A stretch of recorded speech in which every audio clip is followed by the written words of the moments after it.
The Score, the place for local sports, now presents another live local broadcast of high school sports. No one does more live local play-by-play than The Score does. Local Sports on The Score is brought to you by Central Maine Community College. More than just a community college, over 40 academic degrees and certificates, and one of the lowest tuition rates in New England. Just go to cmcc.edu. Your future starts now. Central Maine Motors Auto Group in Waterville, the dealer with no dock fees, where cars and trucks cost you less. Online at cmautogroup.com. Hammond Lumber Company, serving Maine and New Hampshire from 22 locations. Your building project partner, hammondlumber.com. Midstate Machine. Looking for a career? Check out the Machinist Development Program at midstateusa.com. Whittemore & Sons, your Coyote tractor dealer. Sales and service by a family that cares. Somerset Stone and Stove, offering quality gas, pellet, and wood stoves and hardscape products. 201 Tire, Battery, and Service, your tire and battery experts on the Augusta-Vassalboro line. Renewal by Anderson, award-winning replacement windows and doors. Schedule your free consultation today. Assistance Plus, providing home care, behavioral health, and developmental services. Together, we can make a difference. SBS Carbon Copy, Main Street, Waterville, where printing is personal, not puzzling. Manchester Motors, your Coyote tractor dealer. We dig dirt. Casella Waste, for your residential and commercial trash pickup. Computer Improvements in Skowhegan. From sales of computers and accessories to service, we are your go-to computer store. Heights Chevrolet in Skowhegan. Our family is here for your family. And by JDH3 Design at jdh3designs.com, where they can print just about anything. Your team from your town plays here. Now with a play-by-play, here's Mike Violet and AJ Knight. On a night custom built for football, good evening from Veterans Field here at Messalonskee High School in Oakland. It is the 2024 high school football season opening Friday night, and we have got a wing dinger here for you tonight as the Cony Rams are in town to take on the Messalonskee Eagles. Welcome to the broadcast. He's AJ Knight. I'm Mike Violet. Galen Neal is downstairs. He'll be our videographer here tonight. The freshly married Ashley Knight is here. Yeah. Handling things. Wifely duties. Yes, I needed a hand and she showed up. Wifely duties. She is here. She's running graphics here tonight on her computer. I got to say, too, I appreciate, especially because my wife is here, but Galen, too, because we know he's a little bit of a sensitive fish himself. They got a bunch of signs down there that say, be careful of your language. Also, if you sit here, you may end up on camera, so be wary. Well, it's good that your wife is here because there are times when keeping Galen in check is like having a small child, so it's a good thing that she is down there with him as well. This matchup here tonight, we couldn't have asked for a better season-opening matchup than the Cony Rams with their terrific used to be a sophomore quarterback, now a junior quarterback in Parker Morin, and the Messalonskee Eagles used to be a sophomore quarterback, now a junior quarterback in Tatum Doucette. These two teams played two crazy games last year, a regular season game, a 39-21 final in favor of Messalonskee, a playoff game where Cony won it 28-14, despite their quarterback Parker Morin throwing 5 picks, all in the same quarter. Yeah, it was a game where, much like tonight, right? Spoiler alert, I think we're going to predict a bunch of high-flying offense, and the defenses showed up in that game. And ironically enough, both losses for each team last year, Cony in the regular season and then Messo in the playoffs, were the exact same for the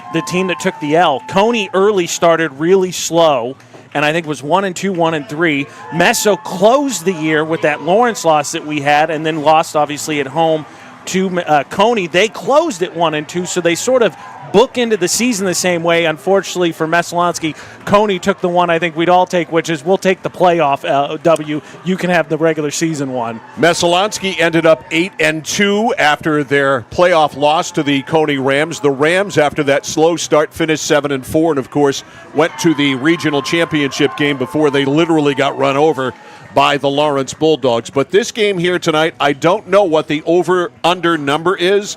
you should take the over. That is for sure. We expect Smart a ton of points, Yeah. as entertaining a football game as we've had in recent history. And what a way to start with Tatum Doucette on one side, Parker Morin on the other side. But, Cony brings back a ton of players, only one lost to graduation. Everybody who played last year is back, including Parker Morin, their quarterback. But they've got so many veterans, young veterans on this team. Messalonskee does as well. You've got all kinds of talent there. Drake Brunel, of course, is going to step up this year and be the man in the absence of Sam Doobie and other players like that for Tatum Doucette.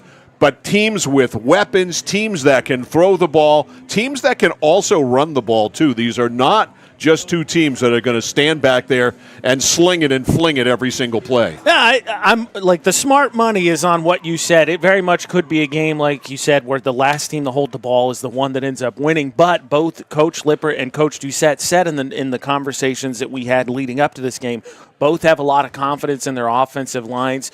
Both have a couple of running backs they really like. The thing I think that's interesting is we talk about, like I said, with the losses, Cony started the season one way, Messo finished it. Junior quarterbacks are going to be tied together, obviously, because they're potentially Fitzpatrick Award winners. Also, I think really interesting for both teams, both lost their safety blankets. You talk about only one senior leaving for Cony. It was a big one. Parker Sargent, as we saw here last year, I think in the regular season game, about midfield, catches a tunnel screen, hits the turbo button, splits 4 defenders, and is gone. And Garrett Card, obviously, on the other side for Messalonskee. So both teams having to establish a new number one. And so it'll be interesting to see. And I think one of the other interesting things you talk about, both teams can run the ball. We know Doucette's a dual threat. You'll see actually some highlights coming up here later with a great interview Mike did. I'm curious to see. We know Morin's a great athlete. Wasn't really part of the offense last year. Could be something maybe that Messo's not totally set for, to see him get into the rushing game a little bit more. He is a great athlete, a great basketball player, a great shortstop in baseball. Yes. He can do a lot of things. This Cony schedule to start the year, talk about iron. Messalonskee tonight, Lawrence next week. We'll be there for that one. Then Falmouth and Leavitt. That's the first 4 on the schedule. So I think Bale Lippert would love to go 4-0, of course, but 2-2 may not be the worst thing in the world. Yeah, I mean, you talk about the interesting thing is the region here this year kind of has that feel of the Big 12 year where Texas Tech, Missouri, and Texas all beat each other because, of course, Lawrence ultimately comes out on top. They got to go play for the state championship. Fortunately, lost to Kennebunk, but they really took it to Cony. Cony beat Messo, and then obviously Lawrence got them. So you have this year where I don't know that expectations in my short time definitely haven't been any higher. You obviously have a much greater perspective, but there are 3 really good teams right here in Central Maine. Indeed. Lawrence, Messalonskee, and Cony, the big 3, and anybody after that may be close to the conversation might be the Gardner Tigers, but right now we're talking about the big 3. Right here tonight we're talking about 2, Messalonskee and Lawrence. Speaking of talking, had a chance to talk to Tatum Doucette, the outstanding young Messalonskee quarterback, now a junior. We'll take a timeout and hear from Tatum Doucette right after this. For us, it's a family business that is steeped in tradition. You know, our relationship with Waterville goes back a long ways. Over the years, we've been fortunate enough to grow, and we've been able to grow with the town. We look at the work that we do as something bigger than just the sale of a car or the servicing of an automobile. We're here to be a part of something bigger than just ourselves by giving back to the community with our time and our energy, because it's all about taking care of people. Central Maine Community College, your future is our priority. I'm going to be a preschool teacher, an HVAC technician, pediatric nurse. Whether your college journey is starting here, I'm going to be an architect, physical therapist, I'm going to be a lawyer, or we're a stop along the way. I'm going to be a doctor, a machinist. Honestly, not 100% sure yet. With over 40 programs, I'm going to be a graphic designer, an athletic trainer. There is something for everyone. CMCC. Your future starts here. When you're ready to tackle your next building project, no matter how big or small, depend on Hammond Lumber Company for the products and services you need. The knowledgeable staff at Hammond Lumber will be with you every step of the way and keep your project on schedule. From free estimating and project planning to design and drafting services, an extensive product inventory with a wide variety of brands to choose from, and of course, Hammond delivers from any of the locations across Maine and New Hampshire. Hammond Lumber Company, your building project partner. Looking to begin or further your career in manufacturing and don't know where to start? Midstate Machine is in need of CNC machinists at our Winslow facility, where we manufacture components for some of the most exciting industries: aerospace, defense, power generation. I'm Jeremy Stanford, manufacturing manager, and I personally want to invite you to come learn about the great pay and benefits Midstate Machine has to offer. To apply, visit midstateusa.com. That's midstateusa.com, an equal opportunity employer. Come grow with us. Discover the printing experience you've been searching for at SBS Carbon Copy on 54 Main Street in Waterville. Tired of getting lost in big box stores? Whether you need unique business cards or large format printing up to 44 inches wide, customized invitations that scream you, we've got it all. Our team is here to print, copy, or scan with a smile. Fast, affordable, and with a touch of personality. Don't settle for ordinary. Dash over to mainprintingservices.com, where printing's personal, not puzzling. Mike Violet and AJ Knight and our score crew back here live at Veterans Field in Oakland. More of our pregame show as Messalonskee and Cony get ready to get it started here tonight at Veterans Field on a great night for football. Last week we had a chance to stop by practice on Friday and sit down for a conversation with Messalonskee quarterback Tatum Doucette. After the kick out of bounds, they take it at the 35. Trips left. One right, two to the back. Doucette's going to run the option. He breaks a tackle, scoots up to the 40. Look out! Here he goes, midfield to the outside. He may be on his way for a touchdown. If it seems like you've been the starting quarterback for the Messalonskee Eagles for like most of your life, it's not quite that long, Tatum Doucette, but it seems like it has been. This is the third year you're going to run this offense. How's it different now than it was, say, when you took over a couple of years ago? When I took over, we obviously lost our head coach, so we were trying to throw everything together. So organization-wise, it's a lot better. Yeah. Is it a lot different though? Have they tailored it a little bit? Yeah, for sure. Yeah. Your coming out party that season 2 years ago was the Messalonskee game here, where you just went wild. You ran all over the place. You threw the ball all over the place. What are your memories of that night? A whole lot of blurs, honestly. Everything happened so fast. But I can't remember too much now. But well, here we are. We're sitting down and having this conversation prior to the Cony game coming up on Friday night. We'll get to the Rams and the problems that they present coming up this year, because you certainly have passed with them and have a connection to Parker Moore, their quarterback as well. But you play football. Yes. How does that work? It's fun. We're the same where you try to keep everything like football at the field, try not to take it home. No football at home? No football at home. No, not allowed. We butt heads a lot. Really? Yeah. But when we're here, we're football folks. Do you butt heads here? Never. No, try not to. Do you ever think, Dad, we can't run that? That's a crap play. Let me run this.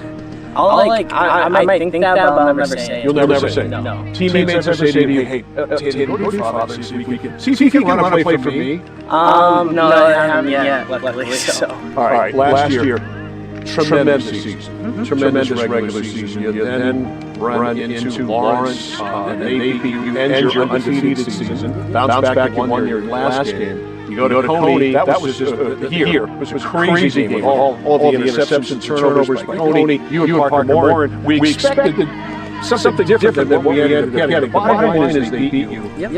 So what kind of taste does that leave in your mouth, and how much incentive is coming into 2024 after the great regular season, and it just didn't end the way you wanted it? Like you said, it didn't end the way we wanted it. We're never satisfied with what happened. So that's like driving us towards the season to really come out and show who we are this year. How's this team shaping up? What have you seen first 2 weeks? Good. You lost some people. Oh, yeah. You lost your Pinky, Garrett. Yeah. Garrett Carter. Yep. Losing him was significant. We lost a lot of people, but Sam, but we definitely got people filling their spots for sure. The team's been coming together lately. Name some names. You got Tatum Doucette and Larry Rancourt in the backfield. They're shaping out to be good, a good duo. You got Malachi over at slot, Seth Hansen at slot, Miller at receiver, Malachi also at DB, Finn Minkle at DB. So all those people. We hate to do this, but they are starting 5 minutes early. We have this timed up perfectly, this interview with Tatum Doucette, and so we'll run the whole thing in its entirety at halftime. Messalonskee is going to receive the kickoff. Cony won the coin toss, and they have elected to defer, and so it'll be Cony kicking it off from right to left. Matt Boston with the kick. It's caught at the 10-yard line and bouncing to the right side of the 20-25 and hauled down behind, from behind, that is Malachi Casano. And Casano with a 22-yard return, and that's where the Messalonskee offense will take over. 1st and 10 from their own 32-yard line. First offensive plays of the game coming up for junior quarterback Tatum Doucette. So Messo 1st and 10 from its own. Tatum Doucette to handle that low snap. And actually they give him yardage to the 37. So a gain of 6 for Landon Rancourt. It is 2nd down and 4. Parker Morin, the starting quarterback for the Cony Rams. And Tatum Doucette on the field, the starting quarterback for the Messalonskee Eagles. 2 to the left, 2 to the right. Single running back for Tatum Doucette. They're all spread out. Tatum flips it right side. It's caught in the flat by Brunel, and Brunel is to the 39-yard line, short of a first down. So it is going to be 3rd and 3 out there on coverage. Bodie King-Jones, big D lineman, kicked outside and slowed that play down. So it'll be 3rd and 3. 3rd down, 3 yards to go. 2 left. 2 right, Rancourt right there beside Doucette to his right. 3 down linemen for the Cony Rams. The turn, the give, and Rancourt's not going to get it. Not enough. Once again, in on the stop there, Bodie King-Jones, who is a load to block. And it's going to be 4th and 2, and that's a little too long to try to take a chance at here early in the ball game. So it is 3 and done.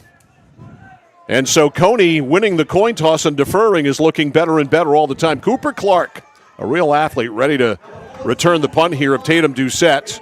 Clark standing at his own 25. Doucette will get rid of it around the 30. Snap is right on the money. Here's the kick. It's a kick off the side of his foot. Does take a nice Messalonskee bounce, and it rolls out of bounds near the 25-yard line. Let's see where the spot is. We'll call it the 26. So the 26-yard line after the punt. And a punt of, 11 and 24, 35 yards on the punt. How about that quick math, huh, AJ? I like it. I was going to say, how about your prediction of course, the 3 and out to open the game? That was, of course, everybody was thinking that. Tonight's game is brought to you by Central Maine Community College in Auburn. Find your passion at CMCC, of course. Your future begins here, cmcc.edu. Parker Morin ready to run this offense. And the turn, the give on 1st down right up the middle.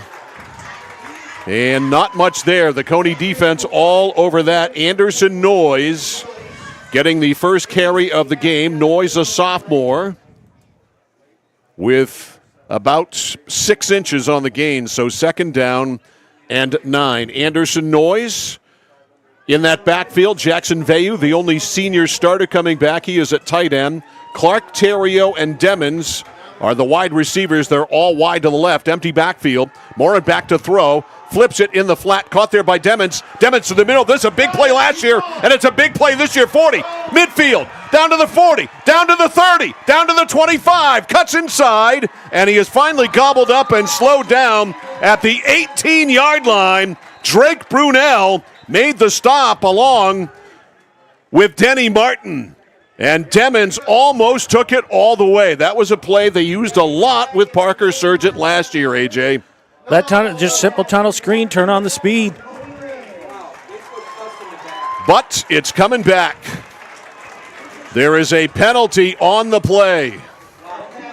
That is a huge penalty. What was the penalty? I missed the sign. What was the call? Do we know?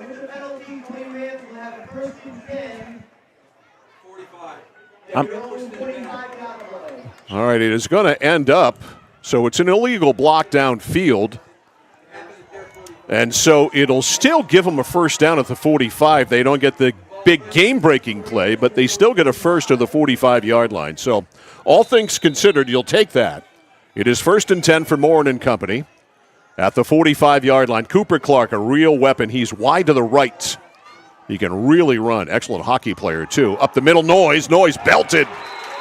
He looked like he was going to go for a while, but then he got absolutely crushed, and on the stop there, Denny Martin hammered him after a gain of 3. It'll be 2nd down and 7.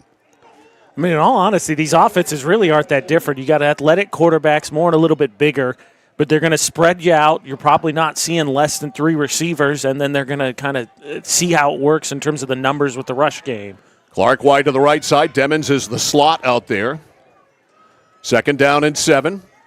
Morin rolls right. Looking, fires. It is caught. That's a first down catch there for Cooper Clark.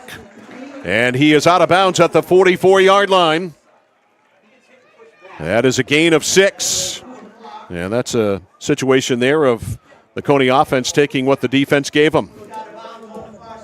So it's a first down play, 1st and 10 now at the 44-yard line. Just underway here, first offensive series of the game for Cony.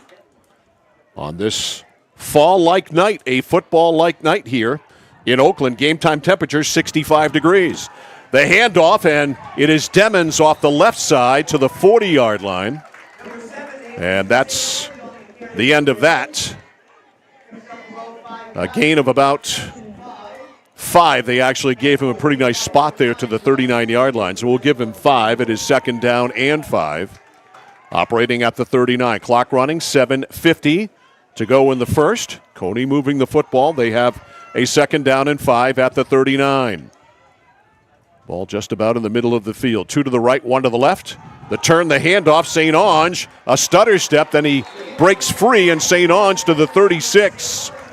It'll set up a very makeable 3rd down, 3rd and 2, and they're going to go no huddle. Going to try to surprise them, not let them set the defense. 3rd down and 2. Running back jumped, and it may cost him. It did. Jumping was Anderson St. Onge. And so it's procedure. So in their haste to be hasty, they commit a penalty. And that, I think, right beginning of the season, you want to go quick, try and catch them off guard, trying to get that long 1.5, and instead you see the procedure mistake.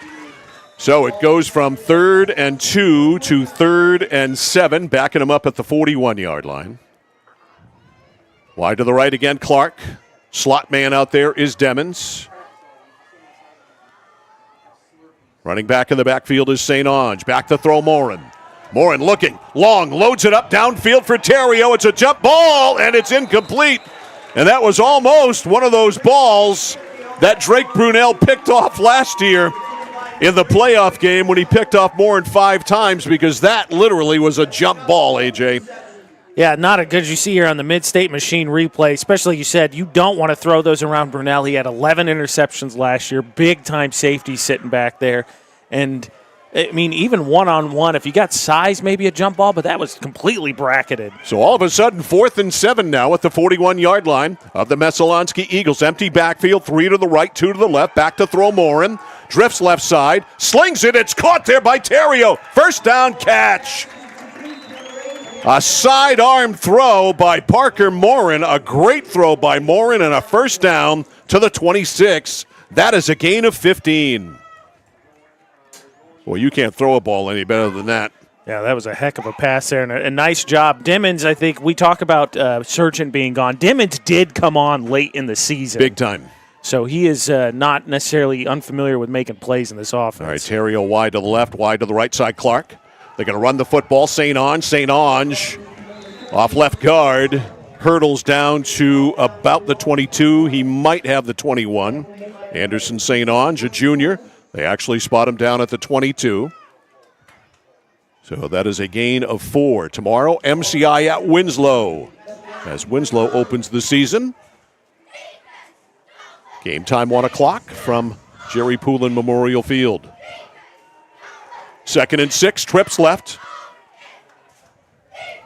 Single setback, the turn, the give here to Anderson Noyes, and Noyes down to the 16, maybe the 15-yard line.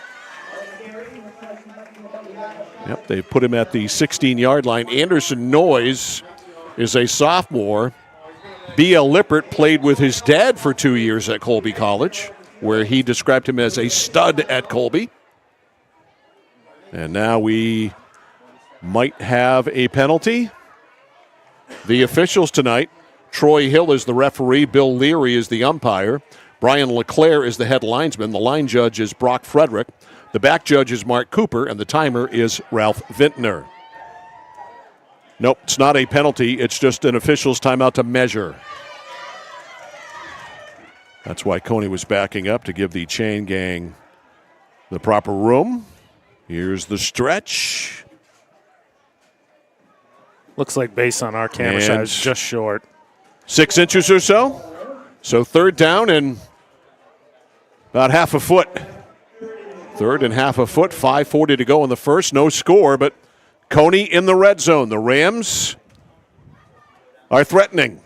3rd down and inches. Ball on the left hash mark. Let's see what B.L. Lippert has in the bag of tricks. He's got a lot in there. It's a big bag. Especially, too, this is absolutely 4-down territory, so you've got 2 downs to get this. No question.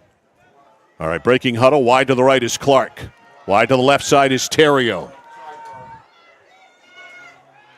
Moore into the gun. The turn, the handoff, St. Onge, and he just barely got the handoff. That's Noyes, I should say. And let's see. It's a 1st down. He got it. So him falling over, I think, was good enough. Anderson Noyes gets the 1st down. So it is 1st and 10 at the 15-yard line. This drive began for Cony at their own 26 after the punt. 2 to the right, 1 to the left, 2 in the backfield. 1 offset wing, 1 to the right of Parker Morin. A play fake in the flat. The pass is incomplete, intended out there for Jackson Veyu. Incomplete. It'll be 2nd and 10 from the 15-yard line. That'll stop the clock. 5:01 to play in the first.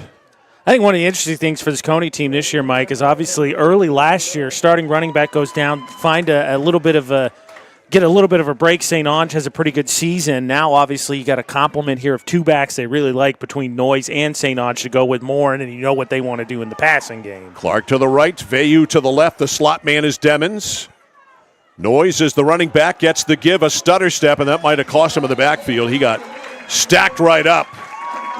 Nowhere to go. The tackle made by Denny Martin, who's been a horse so far tonight on the defensive side of the ball for Messalonskee. And we've got an official's timeout as we have an injured player down for the Cony Rams. An injury timeout on the field. 4:46 to go in the first quarter. Cony driving, no score. We're back after this on The Score. Notice the price of gas and oil lately? Thinking about a pellet stove? Pellets are a renewable resource that are economical, and pellet stoves don't have to be ugly or loud. Come talk to us at Somerset Stone & Stove. Let us explain why now is the best time to have your pellet stove installed. Wouldn't you love to have a gas stove or fireplace designed for your home? Let Somerset Stone & Stove design and install a Regency gas stove or fireplace that is just right for you. Let us customize your Regency gas stove or fireplace while you enjoy the beauty and warmth. Visit Somerset Stone & Stove in Oakland. Well, as you can see, a very quick recovery by Caden Jones. Down flat on his back, and then bingo, he was up. Always a good sign. So Jones out, but clearly he will be back. So Jones will sit out at least a play.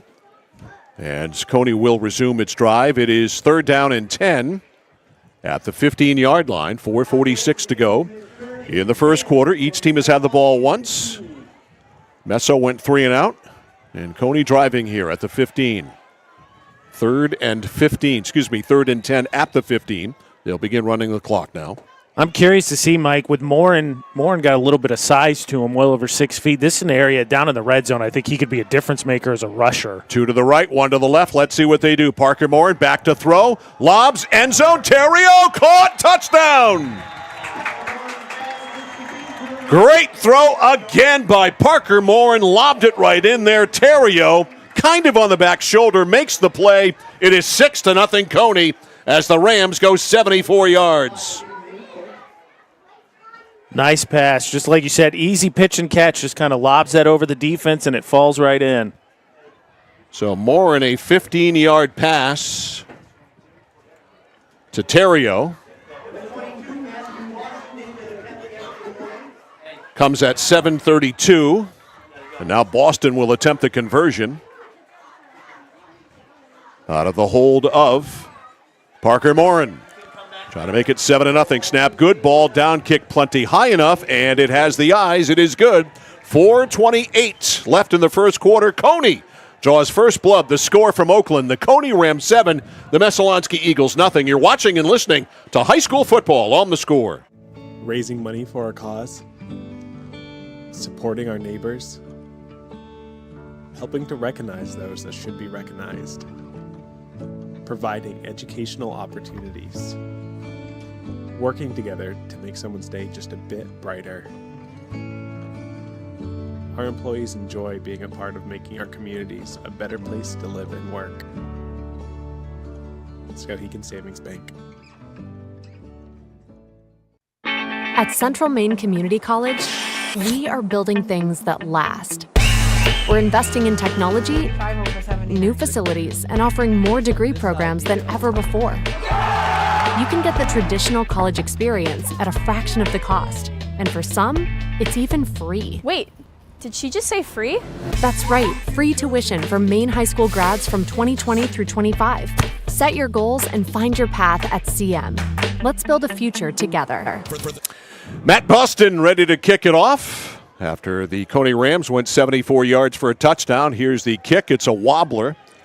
Taken at the 10, to the 15, to the 20, to the outside now for Messalonskee. It's Pierce. Pierce has the opportunity to turn the corner, squares the shoulders, and a good return by Pierce to the 38, maybe the 39-yard line. 28, 29 yards on the return, so pretty decent field position for Messalonskee. It'll be 1st and 10, and let's see, they're going to put it at the 39, so the Eagles 1st and 10 from the 39. Actually, Mike, I think we got laundry on the field. You're right, we do. And based on the fact that Messalonskee immediately retreated inside the 20, I'm going to guess there was a hold or a block in the bag. So that good field position, let me retract that statement. Personal foul is the call, and from the spot of the foul, it is half the distance to the goal, so it is back to the 13-yard line. So that's where they'll start. Whew. 9 or the 13? 9? 9 is what it the is announcer the 9. just Okay. said. All right, my bad. My eyes are bad, apparently. So 1st and 10 from the 9. So Messalonskee starts out in the hole. Doucette in the gun. Tatum turns, going to keep it himself, and this is where he is so dangerous, breaks a tackle to the outside, and he gets to the 17-yard line. So Doucette gets him a little bit out of the hole. Give him a gain of 8. Tatum so dangerous in the open field. When we were here for that interview, which, by the way, we'll run the whole thing at halftime. Yeah, they started early. Did you see the thighs on that kid? I was just going to say that. Holy mackerel. He is so powerful. Unbelievable. I could not believe they are literally tree trunk size. He is one difficult cat to bring down, that's for sure. He got 9 on first down, so it's 2nd and 1. Doucette in the gun, standing at his own 14-yard line. Gives it to the running back and breaking into the secondary. That's a first down. And that is Cusano on the carry. Check that. That's not Cusano. That's Landon Rancourt on the carry. And Messo has their first down of the game. And they are out of the shadow of their own goalpost on the good run by Landon Rancourt. So Messo with a first down. 1st and 10 from the 28. Doucette from the gun. 2 to the right, 2 to the left. They're going to keep the ball on the ground. They're going to go again to Rancourt, and he spins to the 31. So 2 opposing theories so far offensively for each team. Cony has come out and pitched it, and Messalonskee has kept it close to the vest. I'm surprised that I think with the Dimmons and Terrio, with Cony, I think a little bit more comfort or chemistry between Morin. Obviously, we talk about Card gone for Messo and then Sargent gone for Cony. And I think you see a little bit of that. Something else that was pointed out we didn't get into in the pregame, Coach Doucette told us this team not very deep, a lot of two-way starters. 2nd down and 7. Line of scrimmage, the 31. Doucette going to throw it here. Has time, flips it downfield. Oh, he had a man open. Cusano flashed open at the 45-yard line, but the ball was underthrown. If he catches that in stride, Mr. Man, he is going to run for a while. Yeah, that one had a chance to be a big play. Almost looked like that Xavier Worthy play from last night, right? Just streaking along the sideline. What were the Buffalo Bills thinking at the draft when they traded with Kansas City to allow the Chiefs to draft that guy? That fans in Buffalo are never allowed to be happy about football. Apparently. Because they also traded the pick that was Patrick Mahomes. It's 3rd down and 7. 7-0 Cony. Doucette in the gun. Going to run it this time. It's a run all the way. Doucette looking for room, and there was a little. Did he get enough? Yes. I believe that final twirl there by Tatum got him the first down before he was tackled by David Fry. And they're going to have to eagle eye it here, and they do, and it's a first down. Give him just enough. NFL playing tonight in Brazil. The Eagles and the Packers, actually a really good game. Yeah, I mean, the Packers are a real trendy Super Bowl pick this year. That's a Love-Hurts matchup. Yes, it is. How about that? It's a Jay Giles special. Not Love Stinks, but Love Hurts. Up the middle, that's a solid game there. I believe it's Rancourt again. Eventually running left side, and Rancourt tackled by Steve Witham after a gain of 8, almost 9. Man, how about that? Just pounding his way through the center of that defense. So Landon Rancourt, a sophomore, showing some good power there. Give him 8, 2nd and 2. We're down to 1:20 to go in the first quarter. 7-0 Cony. 15-yard touchdown pass, Morin to Terrio for the Rams score. Low snap handled. Nope. A fake outside. Here's Doucette. Doucette 45. Doucette to the 40. Squirts to the middle. Ball's out. And it goes right into the hands of a Cony defender. The ball was knocked out from behind by a Cony defender right into the hands of a teammate. And we have our first turnover of the game. How about I'm not sure if it was knocked out or if it just came out. I think it just got punched right there as you get to see the Mid-State Machine replay. He got up to that was the Cony 37. So give him, oh boy, I got to do math here. Yes. Where were they at? They were 38, right? I think. So 12. So Cony 25, yeah. Cony takes over at the 36 after the fumble. Morin's going to throw it. Fakes, fires, long, downfield. Man, there it is! Caught by Demmons! Oh, what a throw by Morin, and Demmons able to haul it in. A big, big gainer ripped off by this Cony offense, and Demmons is down at the 6-yard line. That's what you do, right? You get the turnover, take the shot play from your own 41, get all the way down in the red zone in a hurry. They sure did. It is 1st and goal at the 6.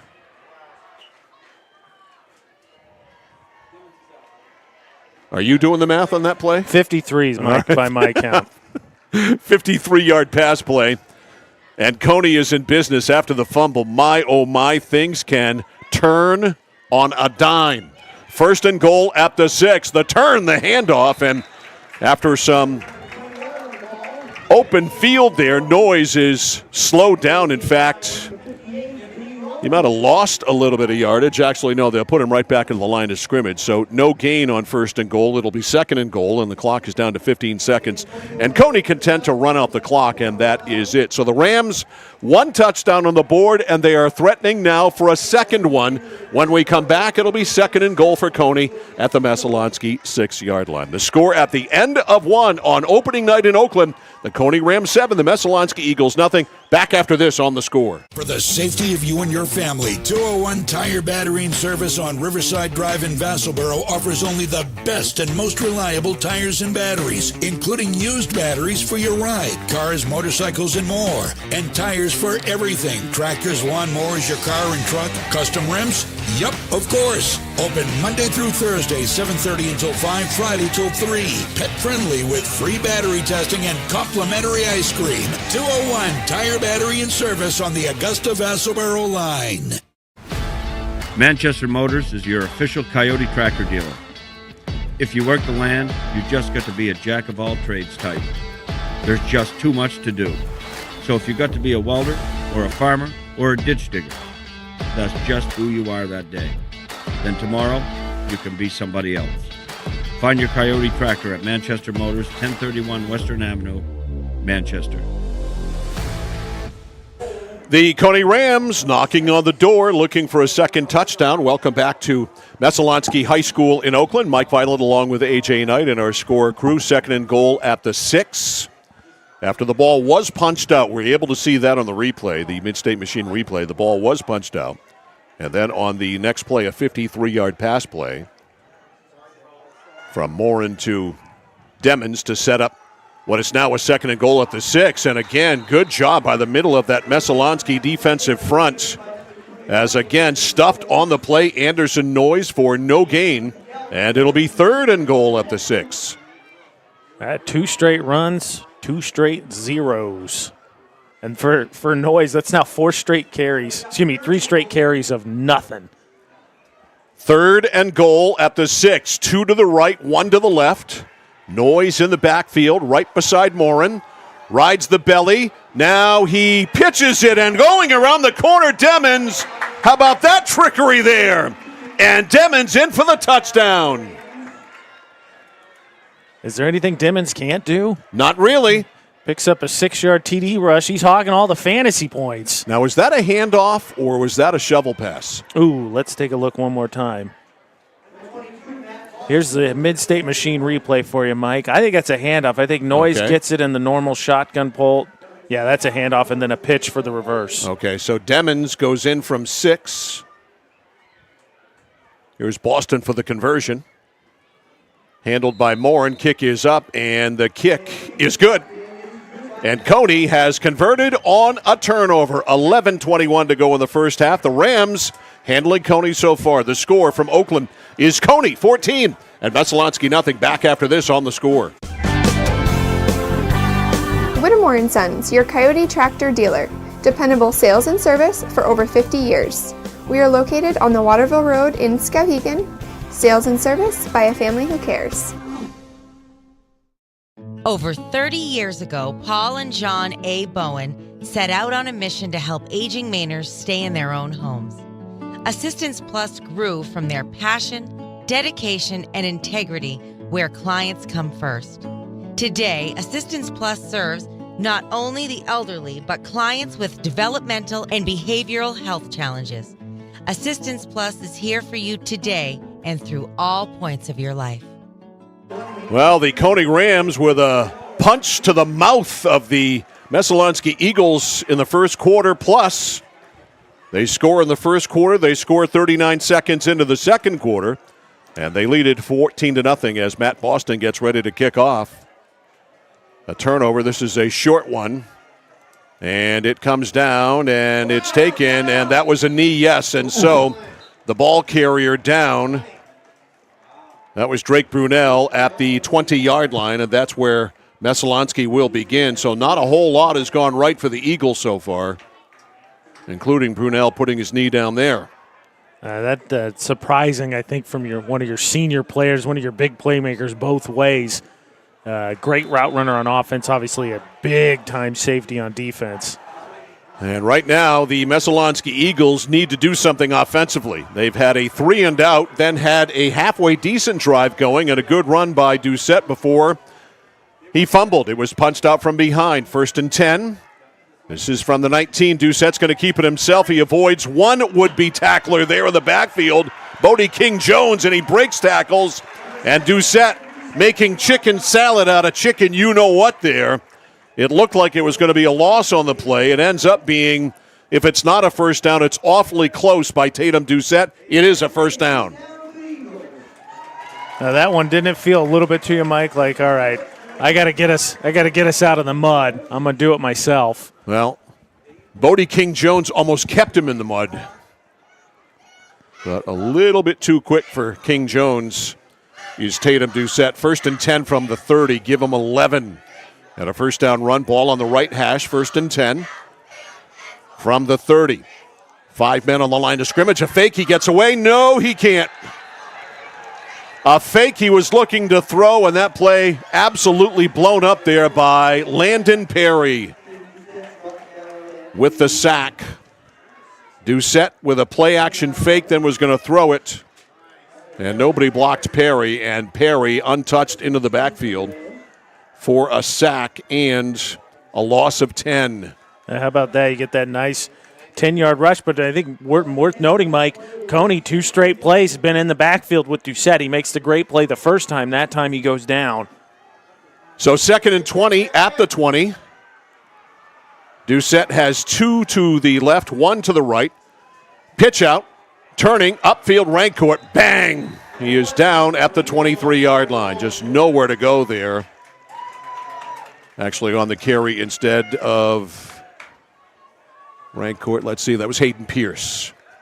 Pierce from the running back position, and Pierce got nothing. So it is 3rd and long with 9.5 minutes to go. 3rd and long. Yeah, 3rd and 17. Not quite a country mile. Right. So we did get 3. 3rd down and 17. Trips right, 1 left. Single setback. Beside Tatum Doucette. Doucette looking right. Flings it in the flats. Picked off. This is a touchdown. Landon Perry steps in front. And it's a pick 6. And it's 20-0 Cony. Landon Perry with the play. How about that? Just out in the flat, one of those dangerous passes for that exact reason, because if someone makes a jump on it, going to the house. How about the defense for these Cony Rams? Boy, the Oakland crowd stunned here. Meanwhile, across the way, they're having a party. Landon Perry with a pick 6. You're going to have to get the official yardage for me on the Mid-State Machine replay. You got it. Give me we'll just, instead of going to break between, let's look at the replay. All right, the kick is up, and the kick is no good. So Boston pulls it wide left. And so that will keep the score at 20-0, and that is the only good thing that's happened so far for the Messalonskee Eagles. There's the pick. 25, Mike. Flat on it. He's on the big yard line. So Landon Perry with a 25-yard interception return for a touchdown. The extra point no good. It is 20-0. We have played 1 quarter and 2 minutes and 50 seconds of the second. How about this? The defense for Cony again. Cony's defense was a story in the playoff matchup between these two, repeat of the region semifinals. Morin did not play well, so the defense really had to respond, held Messo to just 14 points. And coming out tonight, how about this? Like you said, through a quarter and a half, Tatum Doucette's got 2 turnovers. Yep, 2 turnovers. One of them directly returned for a touchdown. The other one indirectly resulting in a touchdown. So 2 turnovers, and Cony has turned them both into scores. And Messalonskee absolutely stunned, trailing here 20-0 as Matthew Boston gets ready to kick off again. Boston wearing the number 22. Shorty. And Brunel at the 20, 25, to the outside to the 30, up the sidelines, all that speed, and finally he's rolled out of bounds.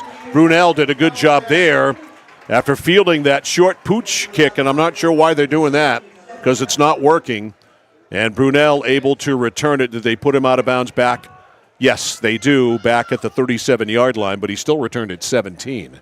Well, to your point, last thing you want to do, your defense seems like it's rocking and rolling against Tatum Doucette, but he is a very good football player. Don't give him a short field to start to find some momentum and figure some stuff out. I never figure out coaches, and I'll ask BL, what's the deal with the pooch punts? I mean, the pooch kicks. It's the equivalent of bunting in football. Yeah. Am I going to have to start a kickoff school, too, along with Mike's School of Bunting? Keep you busy all year round. Is Brian Jones listening tonight? A play fake. No, it's a handoff. A good job. I fell for the fake. The ball's out, but well after the whistle. I fell for what I thought was a fake, but he did hand the ball off. He sold it well as a fake handoff, but it ends up in absolutely positively nothing. It is 2nd down and 10. So the Messalonskee offense really struggling. Now this Cony defensive line right here in the second quarter specifically, Mike, really starting to assert itself. We saw them get in the backfield. Doucette makes a great play. Then you get the sack there. You're starting to see him start to control the line of scrimmage. So Messo can't even run the ball. 2nd and 10 from the 37. Trips right. 1 running back. 3 down lineman. Pitch out 2. Said running back. Trying to turn that corner is Rancourt. Rancourt finally did square the shoulders, but by the time he did, all the pursuit was there. And he ends up getting to the 42. So a hard-working 5 yards. That credit to... No, I take that back. I'm looking at the wrong line marker. He ends up getting right back to the line of scrimmage. So hard-working 0 yards. So like you said, the pursuit there in the backfield did a nice job. He really had to bow that thing out and gave his teammates initially in the backfield was Jackson Vayu. 2nd down and 10. 7:45 left in the first half. 3rd down and 10. Thank you for the correction. 3rd down and 10. Now we've got a whistle. I think timeout Messo is my guess. All right, timeout Messalonskee. We'll keep it right here. 7:39 to go in the first quarter. It's 20 to second quarter. It is 20-0 Cony, and Messalonskee's got to score a touchdown by halftime. One way or another, they have got to score a touchdown by the half. We always tally. Our stats are always unofficial, right? Because it's Mike and I counting on our fingers and toes up here. But by my count, Mike, Messalonskee right now has 13 rushes for 71 yards, which is not bad, but a fumble loss. Tatum Doucette's 1 for 3 with a pick and for 2 yards. So quick timeout, 3rd and 10. 3rd and 10 with 7:38 to go in the first half. Doucette, after the timeout, in the shotgun, has trips to the left and 1 to the right. Doucette flips it in the flat. It is caught there, but the pass was actually behind Brunel. He had to reach back and get it. And by that time, it was actually Cusano. By that time, he was flooded with defenders, and so it ends up no gain on the play, and so it is 4th and 11. Kind of a curious call there. Yeah, I'm surprised to see that because, there's just nothing doing there, especially you throw it behind him. He's got no momentum. So Doucette will now punt. Gets rid of it at his own 28-yard line, a high wobbler, and it is blown dead just as the return man, Cooper Clark, went over to field it. And it is offsides on Cony. This will not result in a first down or anything close to it. That puts them up closer to, they lost a yard on that pass, so from the 36 up to the 41? Yep. Still iffy, especially since you just really haven't gotten any momentum. I think you got a punt here. There's no question about that. I think you just don't have a choice. So Clark will drop back for the return at his own 25. Doucette standing at his own 30. Snap on the money. Kick gets away, and it's a fair catch made by Clark. Clark standing at the 23-yard line, and that's where Cony takes over 1st and 10 after the fair catch at their own 23. How about this, Mike? Almost halfway through the second quarter, Messalonskee 2 first downs. Would not have guessed that at all. They have been stuffed. So 1st and 10 for Cony at their own 23-yard line with a 20-0 lead. The only thing they've done wrong tonight is miss an extra point. I mean, Moore did throw that one up into double coverage. You got lucky. But that's it. But like you said, it's been pretty much what you'd want if you're a Ram. Moore back to throw. Looks left, fires left. This is a ball that's up for grabs, and he may have thrown. No, it is incomplete. Could have been picked off. And frankly, that's the second pass that could have been picked off tonight. That was almost into the hands of Finn Minkle. Yeah, that one just I don't know if he didn't plan all the way, just didn't get enough on it. That was a very poor throw by Parker Morin. Nearly a 500 ball. It might have been a 750 ball. Yeah, that one looked like it was dropping down. I think the wide receiver there doing a nice job actually playing defense to make sure his quarterback doesn't turn it over. 2nd and 10. 6:49 to play in the first half. 20-0 Cony. 2 to the right. 2 to the left, 1 to the right. Handoff is to Noyes. Noyes tripped up. Good defense. Jumping up there to make the play for the Messalonskee Eagles. Again, Finn Minkle. No gain, and it is 3rd and 10, and Messalonskee on the cusp of a stop defensively, and man, do they need one. Yeah, this is, I think, one of the few times that Cony's even been in a situation like this, 3rd and long. They did convert a 4th down. Let's give them their credit. 3rd and 8. Clark is wide to the right. 2 and 2 for Morin. Morin rolls to the right. Looks, fires it downfield. Off the hands of Demmons. He cannot bring it in. And Messalonskee gets a much-needed stop. It'll be 4th and long. And Cony will punt. Just a little bit out of reach, but, I mean, the rule is, right, your wide receivers get a hand on the ball. You should catch it. But to your point, you'll take a little bit of luck, you're Messalonskee. You're just trying to find some momentum here to you got to get the first touchdown here before you can score 3 more. All right, Brunel is the return man, always dangerous. Morin will get rid of it at around his own 15-yard line.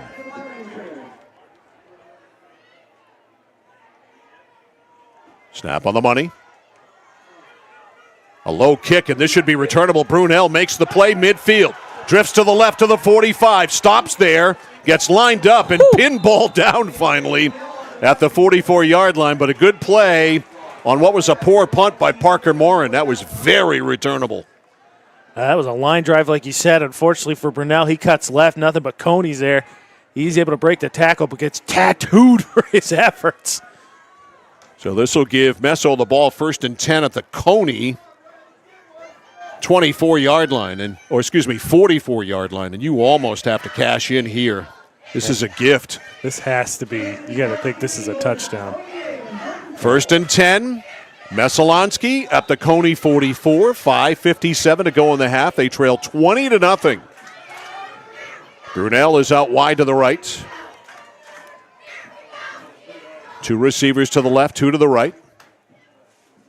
Doucette keeps it himself on the fake, and Doucette is spun down at the 42, a gain of 2 on the tackle there. Caden Jones. Check that, was Bodie King Jones on the tackle. A gain of a couple. 2nd and 8. Brunel wide to the right. They'd like to find a way to get him the ball out in the open field. 2 to the right, 1 to the left. Rancourt, the running back. Rancourt gets the give. Rancourt, 35 to the 30, and he bangs his way down to the 28, maybe the 27-yard line. Talk about running over a defender. Boy, he had a head of steam, and he used it. That one opened up great for him, and then he's got a full head of steam. Might have initiated a little bit more contact than he needed to, but still, big run there, 14 yards. Some people like contact. I had heard that. They you prey seem on like it. one of those guys. 2 and 2 for Doucette here. Rancourt with him again. They're going to try it again. This time he uses his speed, gets outside, 25. Rancourt to the 20, and he angles out of bounds there. And all of a sudden, Landon Rancourt has found the range. And this is going to give Messalonskee a 3rd and short inside the 20. Second and short inside the 20. So 2nd down and about a yard. Yeah, Rancourt, he's a load. He's not going down on first contact. So 2nd down and about a yard at the 19. Messalonskee in the red zone. Twins to the left. 1 to the right. Denny Martin, the H-back or the tight end. Handoff. Rancourt, 1st down.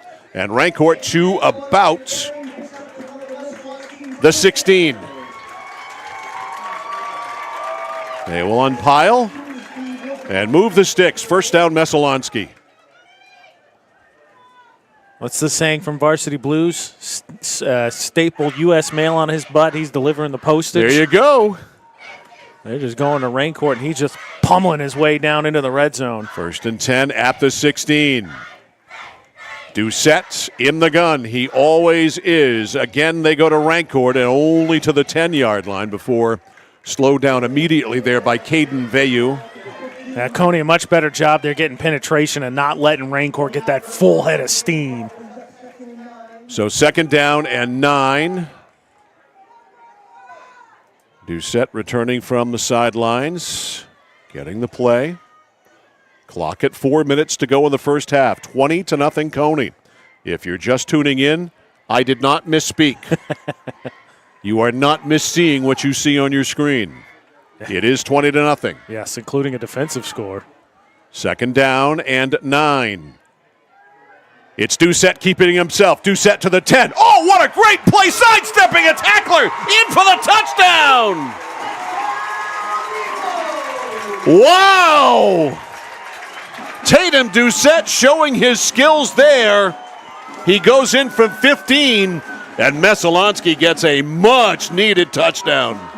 How about that juke there? A little dangerous with the ball. I think he's going to come to the sideline, and they're going to say, thank goodness we got one on the board finally. But he had that one way up high and out. But still, Messo needed that desperately. Boy, they sure did. Here is Finn Minkle for the conversion. Snap good. Ball down, it's blocked.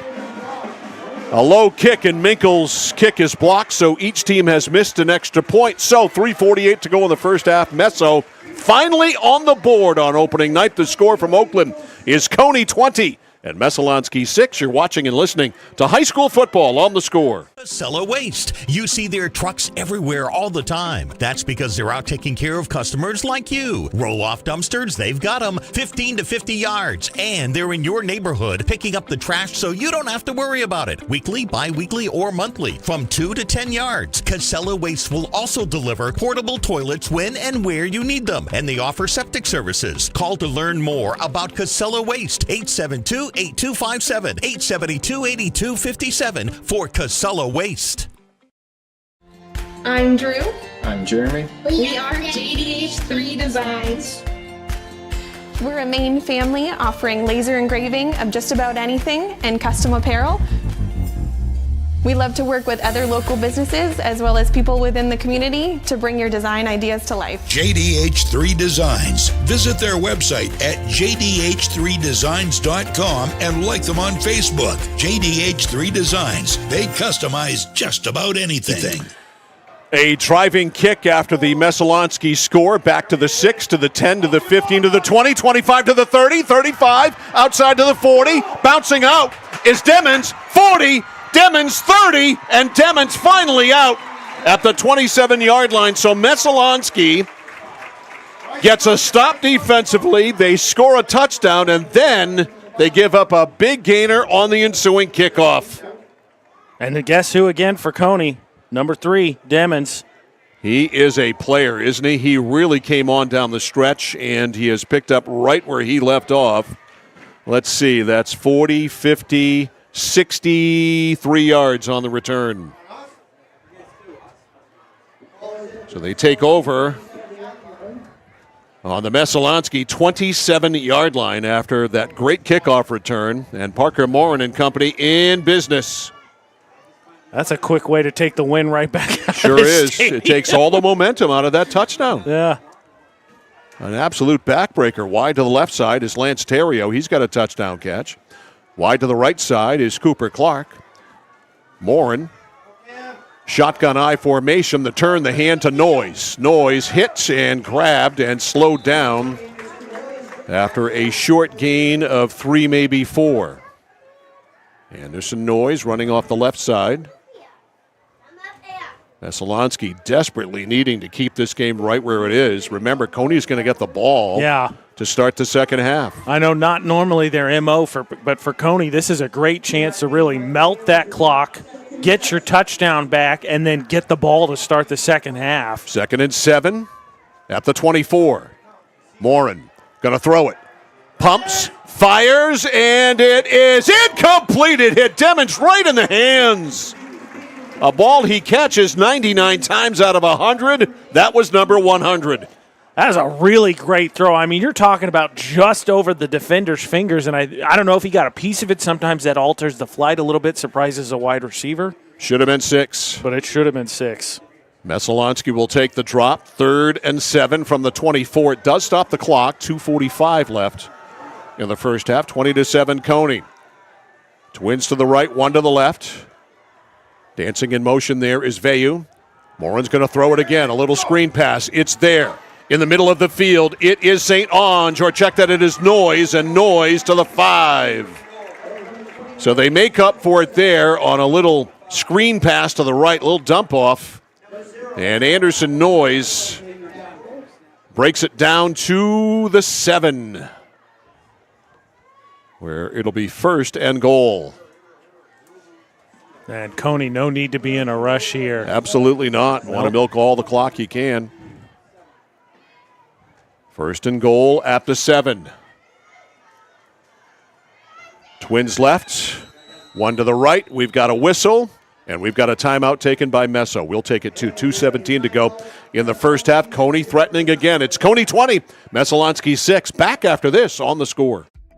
For us, it's a family business that is steeped in tradition. You know, our relationship with Waterville goes back a long ways. Over the years, we've been fortunate enough to grow, and we've been able to grow with the town. We look at the work that we do as something bigger than just the sale of a car or the servicing of an automobile. We're here to be a part of something bigger than just ourselves by giving back to the community with our time and our energy, because it's all about taking care of people.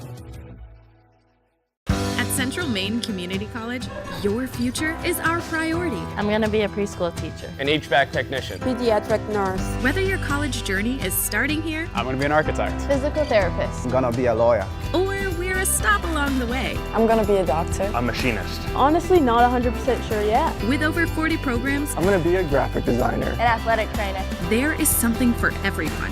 CMCC. Your future starts here. It is 1st and goal for the Cony Rams. In the backfield, Anderson Noyes behind Parker Morin in the shotgun. Direct snap, the handoff to Noyes. Noyes scoots in, touchdown Cony. Noyes goes in from 7. And the big kickoff return of 63 yards sets up a very short touchdown drive of 27 yards. And lickety split, it's 26-6. Boston will attempt the conversion. He is 2 of 3. Morin will hold. Snap is good. Ball is down. Plenty high enough. He might have pulled it again. Nope. Just inside that left upright. So Boston is 3 out of 4. 2 minutes and 12 seconds to go in the first half. And once again, it's a 3-touchdown lead for Cony. The score, Rams 27, Messalonskee Eagles 6. You're watching and listening to high school football on The Score. When you're ready to tackle your next building project, no matter how big or small, depend on Hammond Lumber Company for the products and services you need. The knowledgeable staff at Hammond Lumber will be with you every step of the way and keep your project on schedule. From free estimating and project planning to design and drafting services, an extensive product inventory with a wide variety of brands to choose from, and of course, Hammond delivers from any of their locations across Maine and New Hampshire. Hammond Lumber Company, your building project partner. Well, it's the first Friday night of the high school football season, and I guess you can say we have our first surprise, because if you thought that this was going to be a 27-6 game in favor of either team with 2 minutes to go in the first half, everybody would have dismissed you immediately. 1,000%. I will say on our poll on YouTube, Cony now currently in the lead. It's gone back and forth all game. What's the question? Who's going to win? Okay. That's simple. Okay. All right, they drive it deep. It bounces, picked up at the 17 to the 20, 25-yard line. Now bouncing to the outside, return man. Nice job to get to the 28-yard line. There wasn't much there to start with. And a nice job. I think that was Pierce. All right, it was Pierce. It was Hayden Pierce on the return. So Messalonskee with 2 minutes and 1 second to work with and 1 timeout. Two. Two? We were Okay. wrong. The first time out of the game was Okay, Cony. all right. So, yeah. So one timeout for each side. So 2 timeouts, 1st and 10 from the 29. After the Pierce kickoff return, it is Doucette in the shotgun. 2-2. Going to run it. They keep it on the ground. The run to the right side by Rancourt, not much there. And Doucette quickly over to the sidelines to get a play. And he'll hustle up. We're at 1:45 left. They did get 7. 2nd down and 3, 1:38. 2nd down and 3 at the 36. Doucette, they're going to keep it on the ground, looking to catch him by surprise, and breaking into the secondary is Rancourt. He is into Cony territory at the 46. I might take a timeout now. No, they're going to keep it going. They're going to stop the clock here to move the sticks, 1:27. But those 2 runs have gotten Messalonskee into Cony territory, 1st and 10 at the 46. Doucette with 2-2. Doucette keeps it on the ground. Rancourt, boom, down at the 45. They might give him the 44. They're still going to go sans timeout.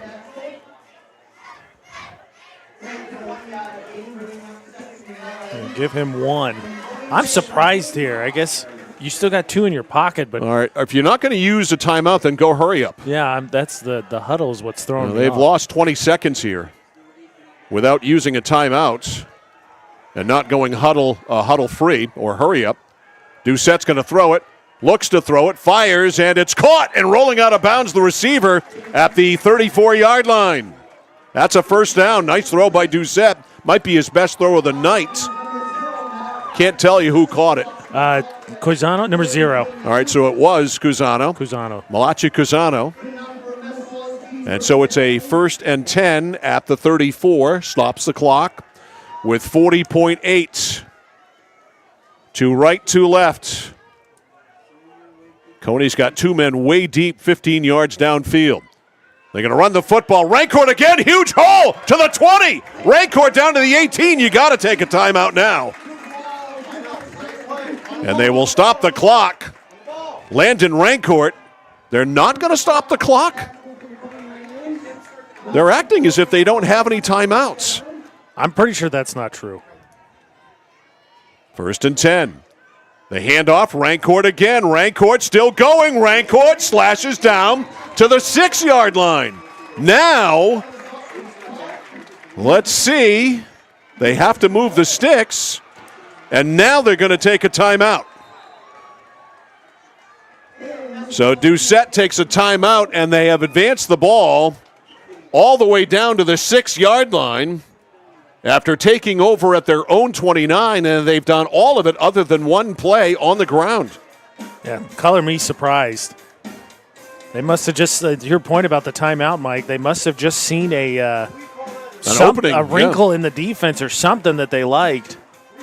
Well, it was there, and they took advantage of it as they just blasted the ball all the way down the field on the ground other than one play.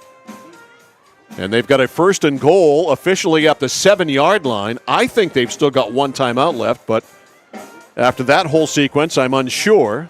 Can you see, does it say on the big scoreboard?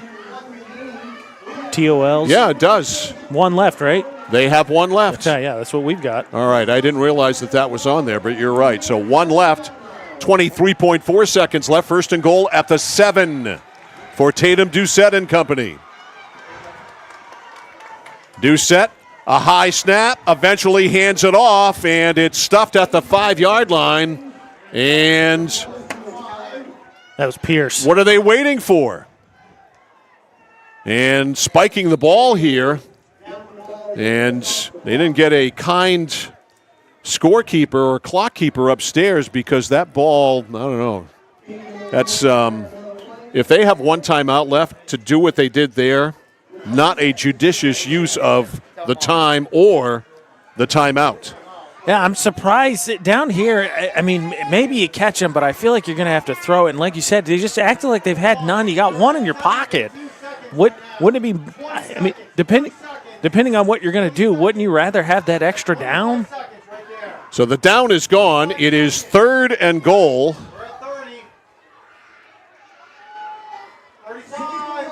At the 5-yard line. 2 to the left, 1 to the right. Doucette in the gun. Here's the snap.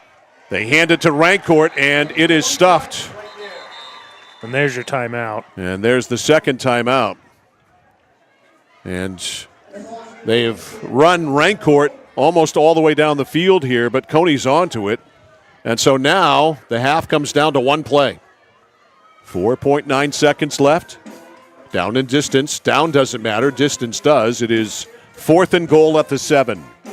Not to mention, I think Rancourt lost 2 on that. He did.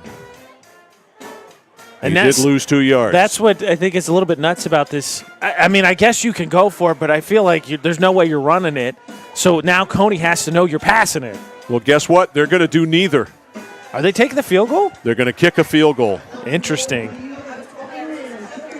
Color me surprised at this last possession. And now they don't have the right people out there. This has not been... And they're taking another timeout. Now Cony takes a timeout. The officials were signaling that it was a Messalonskee timeout, but of course they don't have any timeouts left. It was a Cony timeout. Messalonskee had come out to line up for a field goal, and I'm going to wait and reserve judgment to see exactly what they end up doing here, the Messalonskee Eagles. But after all that, with all of the clock that you had left and the timeouts, to settle for a field goal here, can't do it. Yeah, I'm surprised because you get to the, like you said, you get to the 6, you run the ball, you spike the ball, you run the ball, you take the timeout, and now you're kicking a field goal. Just feels like you could have saved that timeout, not run, and given Doucette 3 cracks at the end zone. They're going to kick a field goal. Finn Minkle will attempt a 25-yard field goal, angle right to left.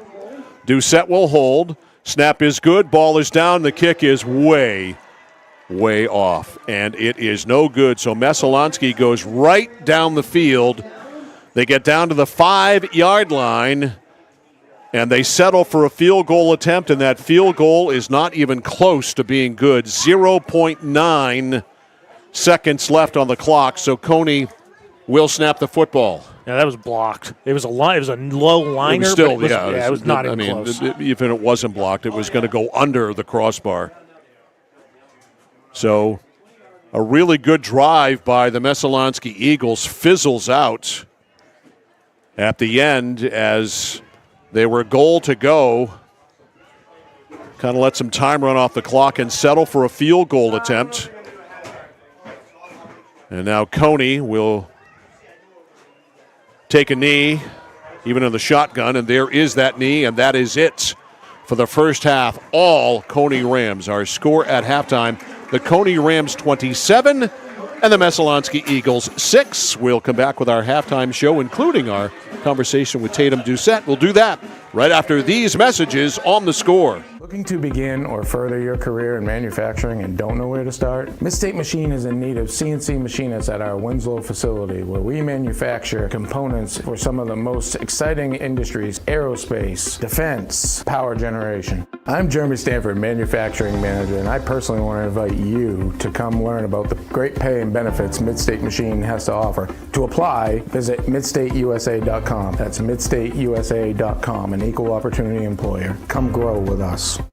Discover the printing experience you've been searching for at SBS Carbon Copy on 54 Main Street in Waterville. Tired of getting lost in big box stores? Whether you need unique business cards or large format printing up to 44 inches wide, customized invitations that scream you, we've got it all. Our team is here to print, copy, or scan with a smile. Fast, affordable, and with a touch of personality. Don't settle for ordinary. Dash over to mainprintingservices.com, where printing's personal, not puzzling. Notice the price of gas and oil lately? Thinking about a pellet stove? Pellets are a renewable resource that are economical, and pellet stoves don't have to be ugly or loud. Come talk to us at Somerset Stone & Stove. Let us explain why now is the best time to have your pellet stove installed. Wouldn't you love to have a gas stove or fireplace designed for your home? Let Somerset Stone & Stove design and install a Regency gas stove or fireplace that is just right for you. Let us customize your Regency gas stove or fireplace while you enjoy the beauty and warmth. Visit Somerset Stone & Stove in Oakland. raising money for a cause, supporting our neighbors, helping to recognize those that should be recognized, providing educational opportunities, working together to make someone's day just a bit brighter. Our employees enjoy being a part of making our communities a better place to live and work. Skowhegan Savings Bank.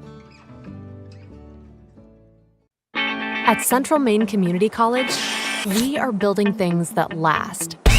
We're investing in technology, new facilities, and offering more degree programs than ever before. You can get the traditional college experience at a fraction of the cost, and for some, it's even free. Wait, did she just say free? That's right, free tuition for Maine high school grads from 2020 through 25. Set your goals and find your path at CM. Let's build a future together. For the safety of you and your family, 201 Tire Battery and Service on Riverside Drive in Vassalboro offers only the best and most reliable tires and batteries, including used batteries for your ride, cars, motorcycles, and more. And tires for everything. Tractors, lawnmowers, your car and truck, custom rims? Yup, of course. Open Monday through Thursday, 7:30 until 5, Friday till 3. Pet friendly with free battery testing and complimentary ice cream. 201 Tire Battery and Service on the Augusta Vassalboro line. Mike Violet, AJ Knight, and our score crew back here live at Veterans Field at Messalonskee High School in Oakland. Certainly a surprising score here at halftime. The Cony Rams have jumped out and jumped all over the Messalonskee Eagles. They lead it here by a score of 27-6. We will recap the first half for you here later on during halftime, but we had a chance to come out the other day here to Messalonskee High School in Oakland for their practice on Friday, and I had a chance to sit down and speak with Messalonskee quarterback Tatum Doucette. After the kick out of bounds, they take it at the 35, trips left. One right, two to the back. Doucette's going to run the option. He breaks a tackle, scoots up to the 40. Look out! Here he goes, midfield to the outside. He may be on his way for a touchdown. If it seems like you've been the starting quarterback for the Messalonskee Eagles for like most of your life, it's not quite that long, Tatum Doucette, but it seems like it has been. This is the third year you're going to run this offense. How's it different now than it was, say, when you took over a couple of years ago? When I took over, we obviously lost our head coach, so we were trying to like throw everything together. So organization-wise, it's a lot better. Yeah. Is it a lot different though? Have they tailored it a little bit? Yeah, for sure. Yeah. Your coming out party that season 2 years ago was the Messalonskee game here, where you just went wild. You ran all over the place. You threw the ball all over the place. What were your memories of that night? A whole lot of like blurs, honestly. Everything happened so fast. But I can't really remember too much now. But well, here we are. We're sitting down and having this conversation prior to the Cony game coming up on Friday night. We'll get to the Rams and the problems that they present coming up this year, because you certainly have passed with them and have a connection to Parker Moore, their quarterback as well. But you play flip-flop. Yes. How does that work? It's fun when it's the same, where like you try to keep everything like football at the field, try not to take it home. No football at home? No football at home. No, not allowed. We butt heads a lot. Really? Yeah. But when we're here, we're football focused. Do you butt heads here? Never. No, try not to. Do you ever think, Dad, we can't run that? That's a crap play. Let me run this. I might think that, but I'll never say it. You'll never say it? No. Teammates ever say to you, hey, Tatum, go to your father and see if he can run a play for me? No, I haven't yet, luckily. So. All right, last year, tremendous season. Tremendous regular season. You then run into Lawrence and AP, you end your undefeated season. Bounce back, you won your last game. You go to Cony, that was just here. It was a crazy game with all the interceptions, turnovers by Cony. You and Parker Moore. We expected something different than what we ended up getting. The bottom line is they beat you.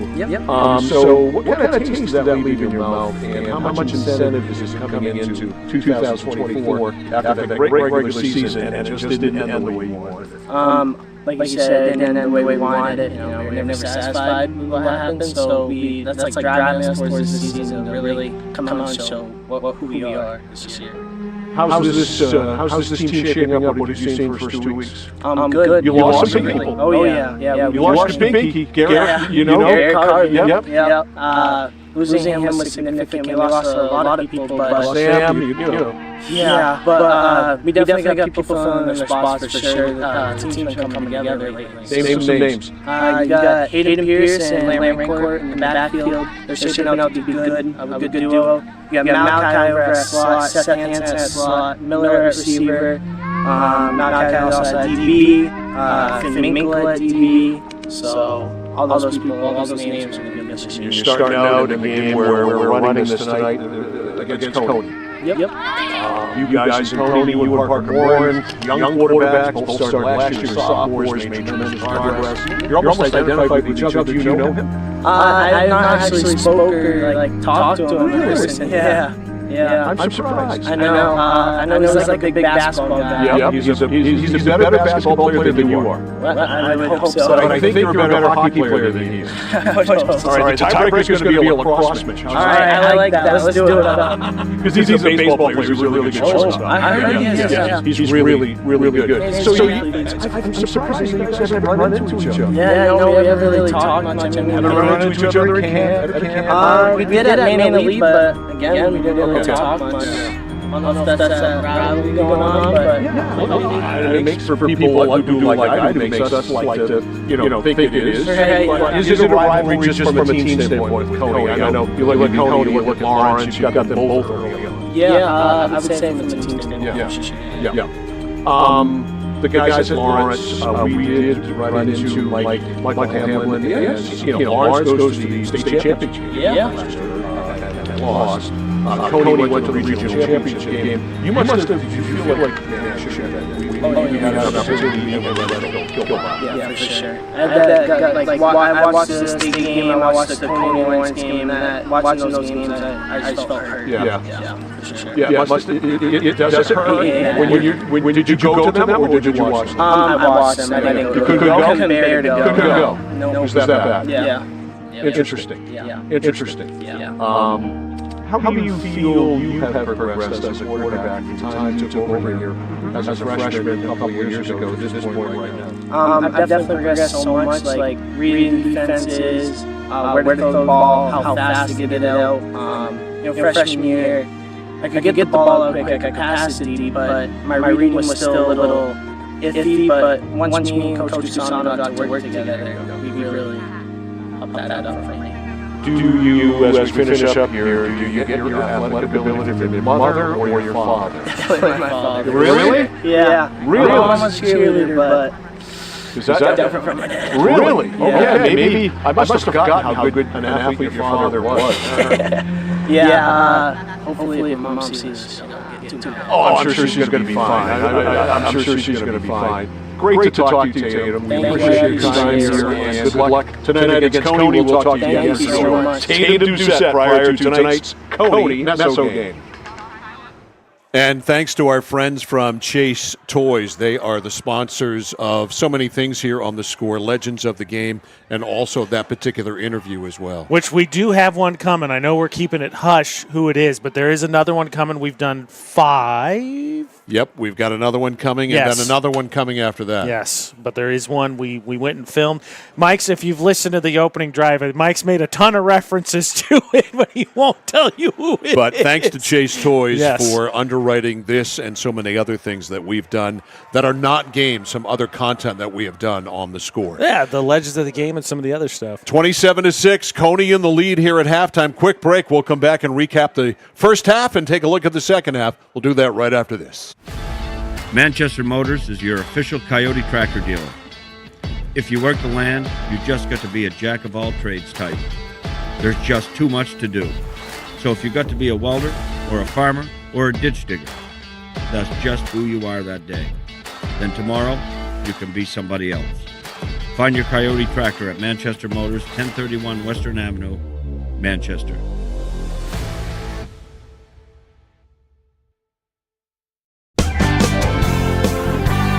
Whittemore & Sons, your Coyote tractor dealer. Dependable sales and service for over 50 years. We are located on the Waterville Road in Skowhegan. Sales and service by a family who cares. Over 30 years ago, Paul and John A. Bowen set out on a mission to help aging Mainers stay in their own homes. Assistance Plus grew from their passion, dedication, and integrity where clients come first.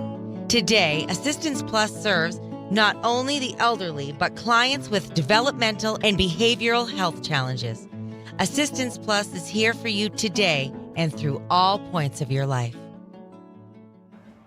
Mike Violet, AJ Knight, and our score crew back here live at Veterans Field here in Oakland at Messalonskee High School. Certainly a surprising score, 27-6. The Cony Rams on top of the Messalonskee Eagles, and it started early for the Cony Rams in this one because Cony won the toss. They elected to defer, and Messo went 3 and out, and there's what you saw happened right after that as Parker Morin hit Lance Terrio, a 15-yard pass play. That made it 7-0 with the extra point. Then in the second quarter, early on, you had Ethan Demmons eventually scoring here on a 6-yard touchdown run.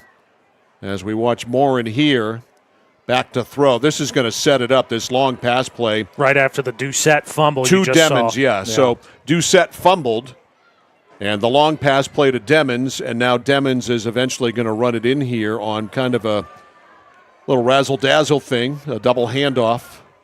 A little reverse action. There it is, and Demmons comes around the corner, scores. Boston with the extra point, a 64-yard drive, of course, 53 on one play, and it was 14-0. But wait, it got worse as Doucette in the right flat flung it, and out there to pick it off was Landon Perry, 25 yards on the pick six for Landon Perry. The extra point by Boston, no good, 20-0 at that point before Messalonskee finally was able to break the scoring as Tatum Doucette with a really nice slide step there. And he got into the end zone. The extra point by Minkle was blocked 20-6 on the ensuing kickoff, which we're going to see right here. Messalonskee shot themselves in the foot by allowing a 63-yard kickoff return, and this set up the fourth and final touchdown of the first half as you watch this great kickoff return as going down the right side there.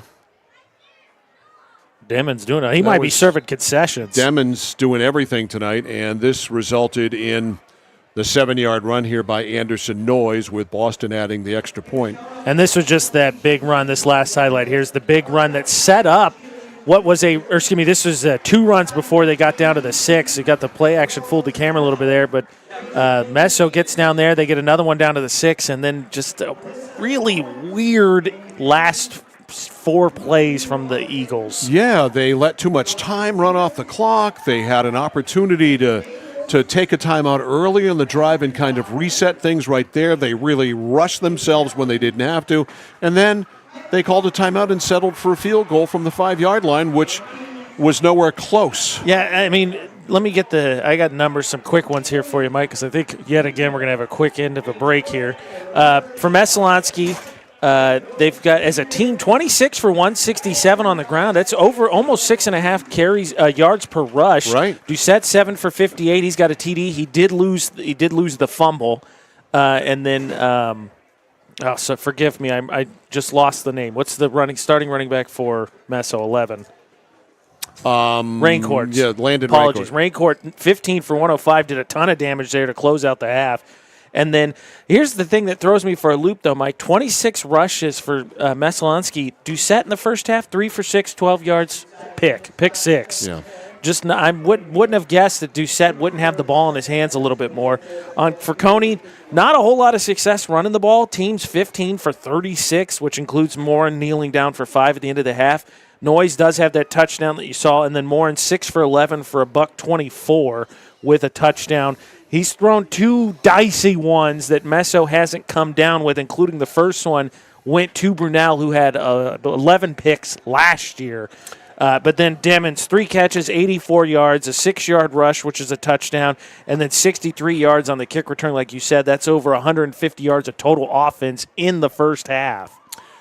And, of course, Cony won the coin toss and elected to defer, so to make things even worse, they're going to get the ball here to start the second half, leading 27-6. Everything they have touched has turned to gold in the first half for the Cony Rams. Yeah, just one of those things, like you said, Morin hasn't played flawlessly. There's 2 balls he's put up that felt like his team got lucky not to give up interceptions, but all that matters is what actually happens. And at halftime, 2 turnovers, Messo, none Rams. Ethan Demons on the far side to return the kick of Finkel. It's Colton Colby on the near side. There are 2 up men at the 20-yard line. Messo kicking from left to right. Those of you watching our live stream can see. Here's the kick. It's a little poocher. And it's picked up by an up man at the 26-yard line. This is Demarion Raymond, and Raymond able to get to the 35 or 36 again. A short kick, and so the Cony Rams will take over 1st and 10 from their own 36. A chance here to just, it's not, let's be honest, it's not the Rams, not Lippert's style to play necessarily that air out of the ball system, but you're Cony. I'm not necessarily in the hurry to get set on the line of scrimmage. You're bleeding clock and just Absolutely. run it out. It makes perfect sense to do that. Yeah. 1st and 10 for Morin and company. Here's the turn. Here's the handoff to Noyes. Noyes outside 40, and he is dragged down at the 43-yard line. On the stop there was Hayden Pierce.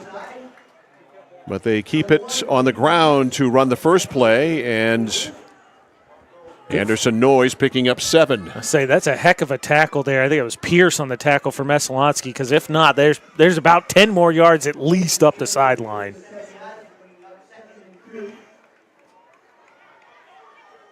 Give him 7. That's a great first down game. 2nd down and 3. They're going to give it to him again. Noyes wrapped up by the hips, got a yard, maybe a little bit more than that, but he was wrapped up and dropped at the 44. So it'll be 3rd and 2. And Messo really needs a stop. 3rd and 2. Yeah, big time. Talk about a chance to really swing momentum. Give up you get the field goal block to end the half after giving Cony goes down and gets their touchdown back. If you could stuff them 3 and out here and get the ball back, you got a chance to really get back into this. That would be large, that's for sure. Parker Morin, 2 to the right, 1 to the left. Long snap count. The turn, the handoff to Noyes. Noyes pounds, and he should have enough for the first down. At the bottom of the pile for Messalonskee, Denny Martin, but it looks like St. Onge has the first, and he does. Yeah, so I think first down run. Cony next to us, Cony coaching staff next to us, not happy. And looking at the mid-state machine replay, I think they have a case. I think Pierce stepped across the line of scrimmage when he came down to set that hard edge on the right. 1st and 10 from the 47-yard line. 27-6 Cony tomorrow. Winslow hosting MCI at 1 right here on the score. Wide to the right side is Clark. They keep it on the ground. Handoff to St. Onge, and Anderson St. Onge turned outside and then dropped. That'll be a loss of a yard, almost 2. Actually, we'll give him a loss of 2 on the play, so it's 2nd and 12 as the Anderson St. Onge and Anderson Noyes most of the time have done all the ball carrying tonight for Cony. I remember, if I remember correctly, I think St. Onge not totally 100% from the notes Coach Lippert gave us. Well, he sure looks it, that's for sure. Morin rolls left, lobs it. It's caught there in the flat, turning it upfield. He's got a touchdown catch already tonight, and Jackson Veyu with a first down catch there as he's rolled out of bounds at the 33-yard line. And how about the touch there you're going to see from Morin on the mid-state machine replay? Just drop that in ever so nicely. Tight end sitting underneath it, catches it, and turns upfield. He's got a lot of instinctive quarterback qualities, doesn't he? Yes, he does. He got a good coach to coach him, He sure too. does. B.L. Lippert, I think, feels like he has got a gem on his hands, and he does. This kid really has a feel for the game and the physical skills to go with it. He drops the snap, and then picks it up, hands it off to Noyes. Noyes veers to the left inside the 30 to the 28, maybe to the 27. And Cony rolling right now. This offense looks unstoppable.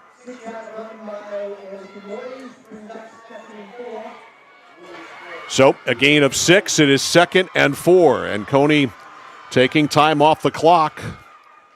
They've already taken 3+ minutes off the clock. 2nd down and 4. Twins to the left, 1 to the right. Parker Morin hands off to Noyes. And Noyes this time wrapped up for little, if any, gain. On the stop there is Jordan Lewis. No gain. So 3rd and 4. 3rd down and 4 yards to go. 8:05 left in the third quarter. 27-6 is the score. Cony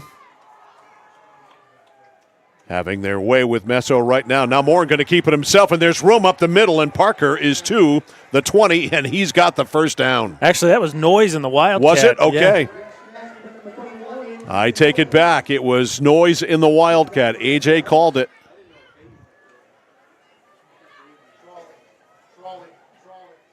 And now Cooper Clark brings the play in for Parker Morin. Clark will flank out wide to the right. Noyes in an I formation in the shotgun. Behind his quarterback, delayed handoff. Here is Noyes looking for a hole. It's to the outside. 15, he sidesteps a tackler, and he's down near the 10-yard line. And right now, Cony on the ground just carving up this Messalonskee defense. Nice job. Nice patient running from Noyes there to kind of find a little seam and then bounce it back outside. Pick up 8. How about that? 17th carry already for Noyes as well. He has lugged the rock a lot tonight. 2nd down and 1 at the 11. Morin, the ball came out. Morin has it bounce right back up to him. You're living right when that happens, and he stiff arms his way out of bounds, and he actually turns it into a gain of 3. The ball came right back up to him. That's kind of how Morin's night's gone. Just for whatever reason, a little bit blessed this evening. Living right, and that ball bounced right back up into his hands. And he turns it into a 3-yard gain. It's 1st and goal at the 8. Cony looking to blow this thing wide open. Coming in motion now. Morin in the Wildcat. Here is St. Ange, and he's in for the touchdown. Check that, it was Noyes in for the touchdown. Anderson Noyes in the Wildcat. And the Messalonskee Eagles are getting blown off the field on their own home field.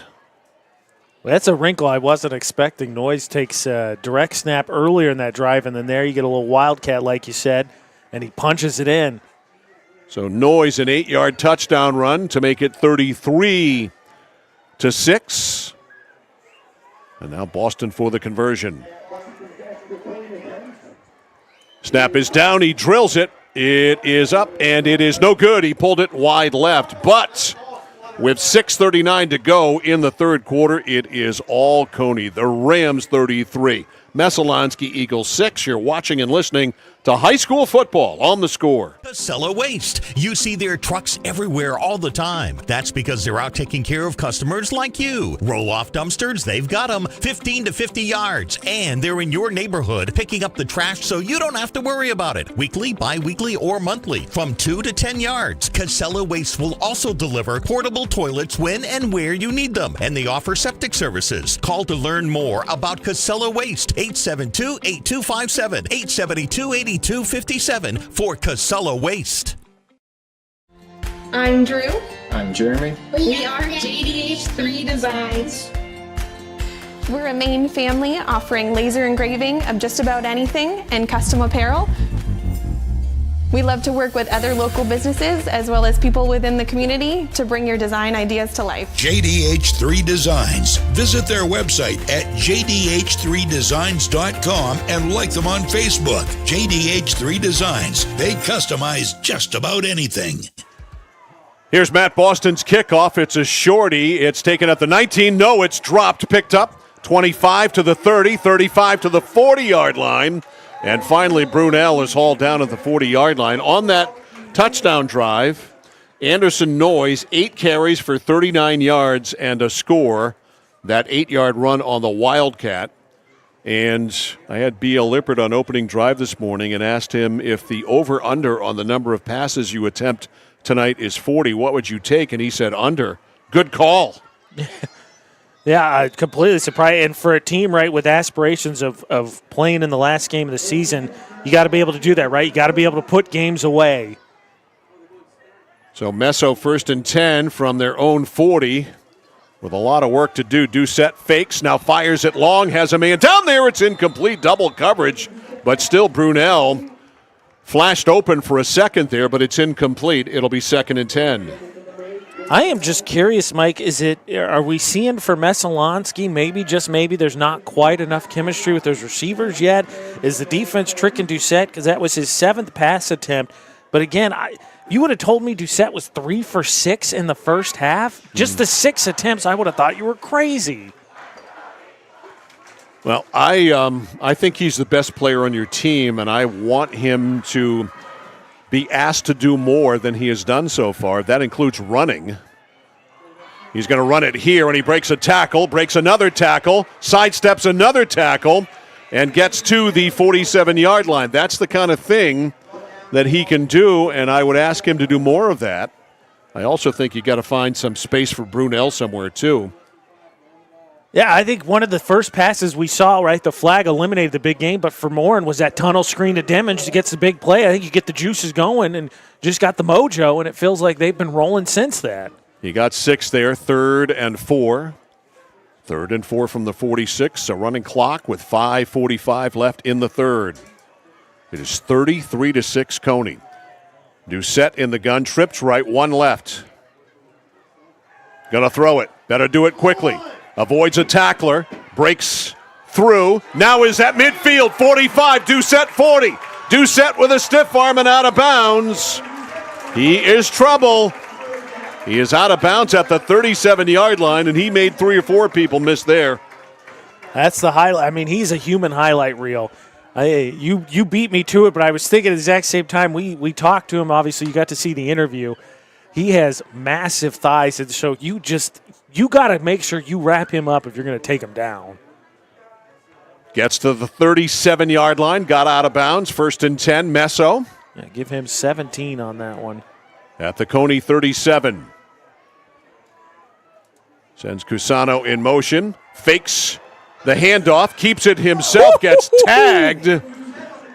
As he got knocked down by Caden Veyu, he pops right back up.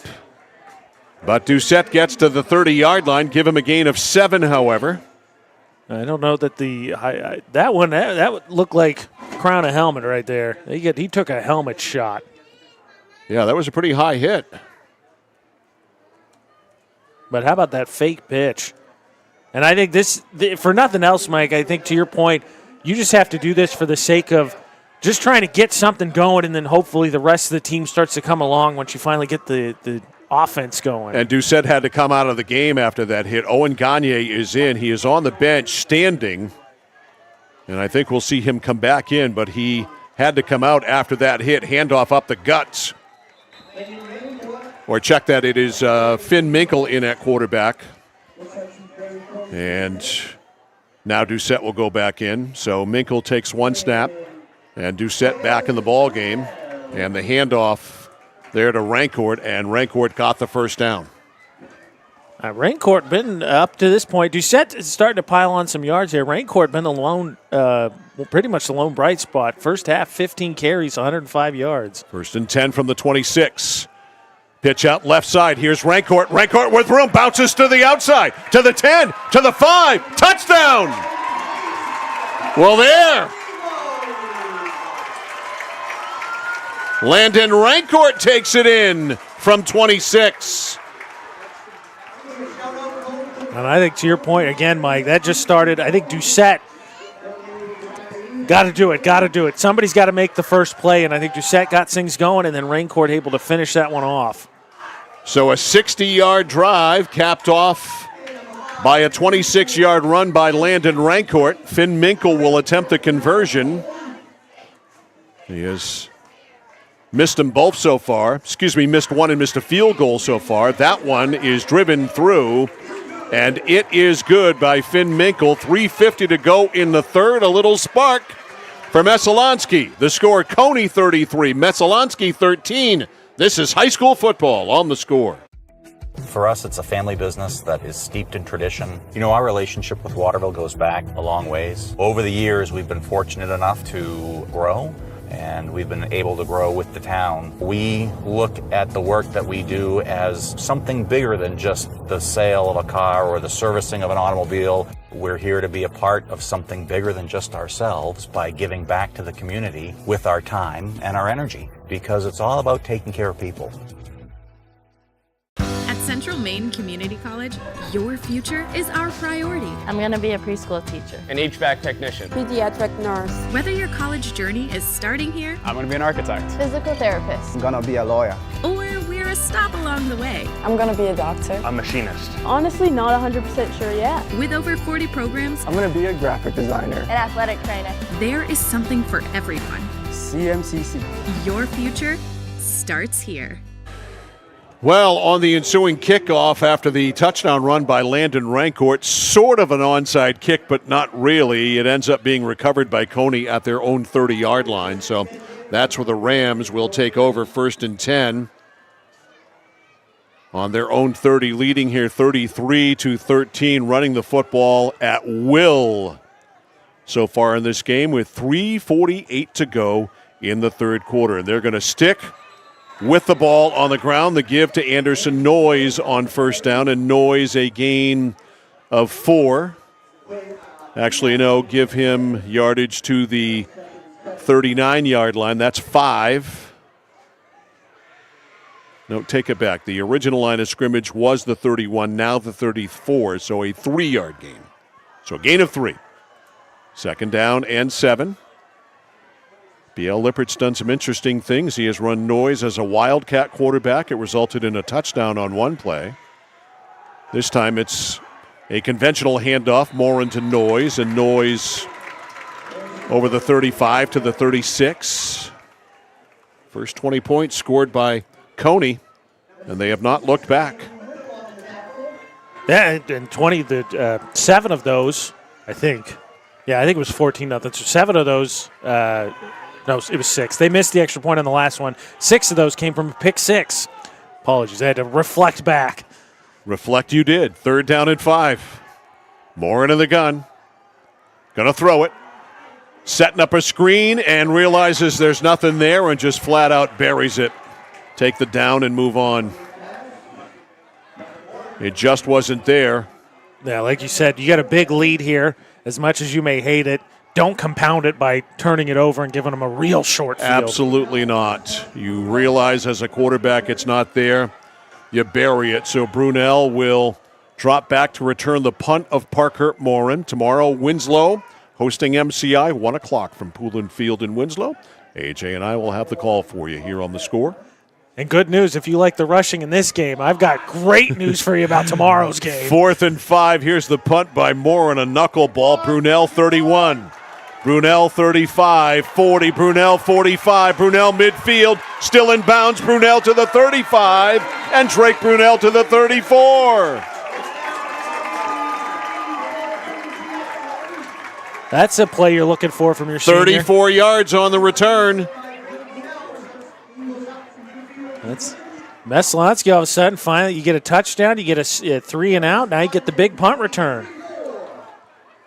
And they take over on the Cony 34 after that punt return of 34 yards to the 34.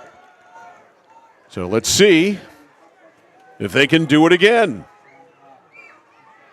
1st and 10 from the 34. Doucette looking it over. Fires downfield in coverage. Oh, man, that was almost picked off, yet it was almost almost completed as well. That was intended for who else but Drake Brunel. And back there on the coverage, Demmons and Clark. The ball squeezed between the two just barely, and it fell incomplete. That one was one of those where Tatum Doucette showed off he could throw it through a battleship. Throw it through the old car wash without getting it wet. It was just dropped back, and Zipped. I'm gonna rocket it through anybody in the way. 2nd and 10. Clock stops on the incompletion, 2:12 to go in the third. Doucette being blitzed, gets away from it. There's a lot of open room. He goes to the 25, outside to the 20, a stiff arm to the 15. He is down inside the 10. He is down near the goal line. He is out at the 3. A 31-yard scamper by Tatum Doucette. And how about that? When you're Tatum Doucette, calling your own numbers sometimes is the best thing you can do. I mean, I would argue what he did on that last drive kind of got the team back into it. So it's 1st and goal at the 3 after the 31-yard run. Doucette behind a blocker looking to get in, and he does! Touchdown Doucette! And hold on. This thing is tightened up. It's a 2-possession game. How about that? That's a quick score. Again, you get the big stop, and then you turn around, get a big rush play. Now, like you said, pending the extra point here, 2-score game. Nice short field, 34 yards, 33-19. Finn Minkle for the conversion. 11th man gets on the field for Messo. It is Brunel to hold. Snap is good. Ball is down. Kick is good. And suddenly, it's a 13-point game. The score with 1:54 to go in the third. Cony 33, Messalonskee 20. More in a moment on The Score. When you're ready to tackle your next building project, no matter how big or small, depend on Hammond Lumber Company for the products and services you need. The knowledgeable staff at Hammond Lumber will be with you every step of the way and keep your project on schedule. From free estimating and project planning to design and drafting services, an extensive product inventory with a wide variety of brands to choose from, and of course, Hammond delivers from any of their locations across Maine and New Hampshire. Hammond Lumber Company, your building project partner. 1 minute, 54 seconds to go in the third, and the screws have tightened up. It is 33-20. And Finn Minkle will kick off. How about this for you, Mike? Doucette in the second half now almost 70 yards. I think 64 and a touchdown. Here's the kick. Little pooch job up, man, and on the fly here for the Cony Rams to Marion Raymond, and Raymond busts through over midfield, and Raymond, who caught that on the fly, still going. And he's to the 45-yard line, so again, Messalonskee can't cover a kick. But that's one of those up man's dreams, right? I'm going to catch this. I'm going to the house.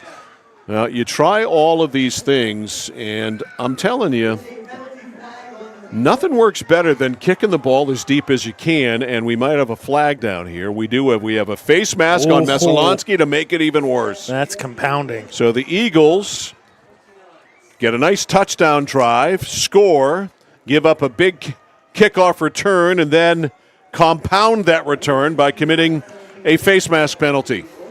Yeah, like you said, you got the touchdown, you got the 3 and out, and then you get another touchdown, but then, like you said, right there, now all of a sudden, Cony supremely in business from the 29. 1st and 10 from the 29 of Messo, and now as the players get set. I don't think the kicking ball was off the field yet. Morin just handed it over to the side. The tee, you mean, yeah. Yeah. The tee, and we've got a timeout called by Messalonskee, and probably a good move here by Blair Doucette. We'll hang right here, 1:44 to go in the third quarter. It gives us time to remind you that tonight's game is brought to you by the Central Maine Motors Auto Group in Waterville, the dealer with no dock fees, where cars and trucks cost you less online at cmautogroup.com. So let's reset things here with 1:44 to go. In the third quarter, the score, Cony 33, Messalonskee 20. But the Rams have the ball now on the 29-yard line after a kickoff return by Demarion Raymond that was made even longer by a 15-yard face mask penalty. And Cony's coming out wildcat here with Morin flanked out wide to the left. And Anderson Noyes is the quarterback. So Morin as a receiver is wide left, man in motion. And they're going to run that way. It is Noyes, all kinds of room, cuts inside 20, and Noyes falls down to the 18. So they pick up 11. That should be a first down for Anderson Noyes. Running over to get the play, Cooper Clark. He'll give it to Parker Morin. We're down to a minute and a half to go in the third, 33-20. Cony in the lead, wide to the right side, Clark. Wide to the left side is Terrio. He's got a touchdown catch. Morin back at quarterback. Hands to Noyes. Noyes pounds up, nothing.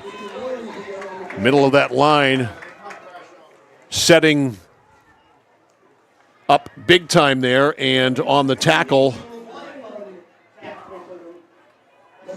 Let's see, that was Damian LeBlanc on the tackle. 1 minute to go. Second down and 9. Ball on the 17, so a yard for Noyes. 2nd and 9. Wide to the left side, Terrio. Wide to the right side, Clark. Little shovel to Noyes. No, a fake to Noyes. The pass is low. It is caught. That is a completed pass. And Clark down as soon as he body rolled there. But it should give Cony a first down. Great play fake by Morin. He sold it big time. I bought it. Yeah, I was going to say it was a great pass. I think he left a little short. Might have given his receiver something to do with, but nothing wrong with taking a safe completion. That is a first down. Like it is a first down. The clock rolling with 28 seconds left, so they've got to get one play off before the end of the quarter. It is first and goal at the 7. Cony just relentless offense tonight. 2 to the left, 1 to the right for Morin. Noyes the running back. The turn, the hand to Noyes. Noyes to the 5, still with the feet churning, and Noyes to the 3.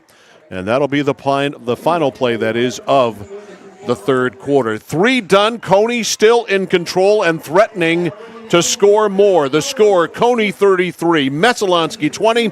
You're watching and listening to high school football on The Score. Looking to begin or further your career in manufacturing and don't know where to start? Mid-State Machine is in need of CNC machinists at our Winslow facility, where we manufacture components for some of the most exciting industries: aerospace, defense, power generation. I'm Jeremy Stanford, manufacturing manager, and I personally want to invite you to come learn about the great pay and benefits Mid-State Machine has to offer. To apply, visit midstateusa.com. That's midstateusa.com, an equal opportunity employer. Come grow with us. Discover the printing experience you've been searching for at SBS Carbon Copy on 54 Main Street in Waterville. Tired of getting lost in big box stores? Whether you need unique business cards or large format printing up to 44 inches wide, customized invitations that scream you, we've got it all. Our team is here to print, copy, or scan with a smile. Fast, affordable, and with a touch of personality. Don't settle for ordinary. Dash over to mainprintingservices.com, where printing's personal, not puzzling. All right, on to the fourth quarter we go. It is second down and goal to go for the Cony Rams. They lead 33-20. Messalonskee, a spirited drive on their last possession, scored, but now they're about to give up another touchdown. It looks like Morin from the shotgun. 2 receivers wide to the left side. And we've got a timeout called by B.L. Lippert because they were lined up wrong. And Lippert giving his quarterback the business right now. Well, yeah, I mean, you're Coach Lippert. You got a second-year full-time starting quarterback. You come out of a timeout.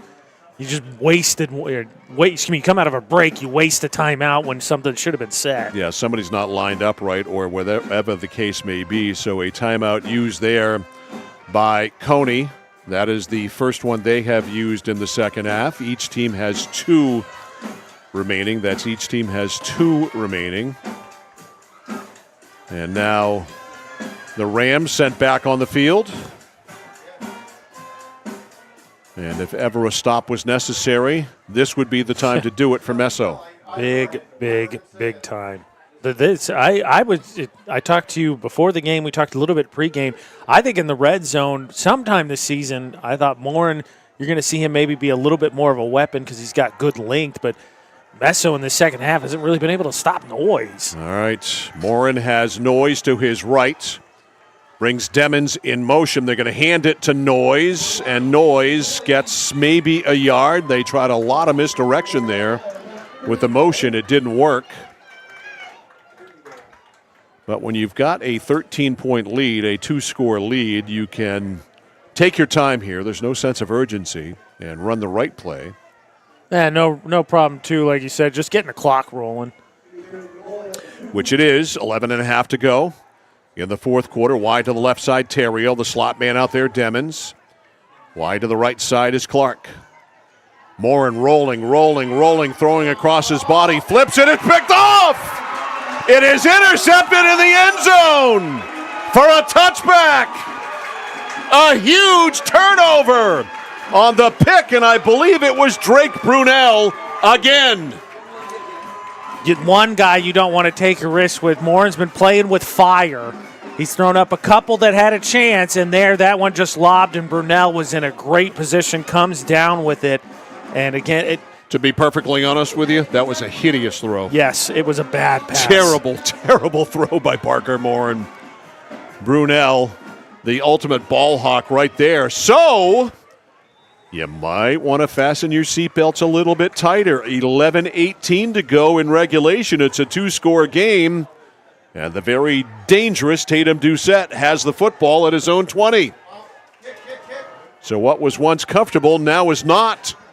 Doucette to run it on first down. Bounces outside to the 20. He's over the 25-yard line to the 27, maybe the 28-yard line. And Doucette certainly is the kind of player who can score on one play. We've seen it. You got to see the interview twice because they started early. At the beginning of that interview, each time we had a play from Doucette from last year. And now limping off the field, Landon Perry for Cony. He's hurt. He gets off the field, replaced out there by Anderson St. Ange. 2nd and 2. A play fake, the handoff to Rancourt. Rancourt first down. Rancourt to the 33, and Landon Rancourt's been a factor tonight.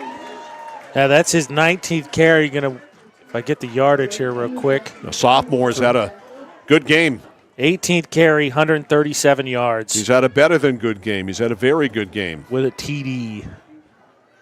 All right, 1st and 10 from the 32. Doucette from the gun has Twins left, Twins right. They're going to keep it on the ground, and this time swallowed whole is Rancourt. Yeah, soon as he touched that ball, Cony was right there in the backfield with him. I don't know. Does it seem to you that Blair Doucette is a little bit reluctant to turn Tatum loose in the air? Seems like it. I don't know if there's something. He's thrown the pick six. I don't know if there's something they saw. If the defense is bothering him, it's really confusing. Rancourt also, Mike, much a little bit to the glee of the Cony coaching staff next to us, his helmet popped off, so he got to take a seat for a play. To leave, yep. 2nd and 12, a loss of 2 there for Rancourt. Helmet and all. 2nd down and 12 at the 30. Doucette going to throw it this time. Better hurry! He's being rushed, and he breaks away from it. Now a block. Now look out. All kinds of open field. He weaves through traffic, and he's to the 40-yard line or close to it. Great job by Tatum Doucette. How he got away from what looked like a sure sack is beyond me. Cony wanted the blindside block. And I think there's a little bit of a case to be made for it. But, yeah, like you said, I don't know how he got away from that. He got 8. So it is 3rd and 3. Doucette now, by the way, 14 rushes, 140 yards. I can do that math. That's 10 yards a carry. There you go. That'll work. I think a lot of coaches would take that. 3rd and 3, Doucette from the gun. Ball on the left hash.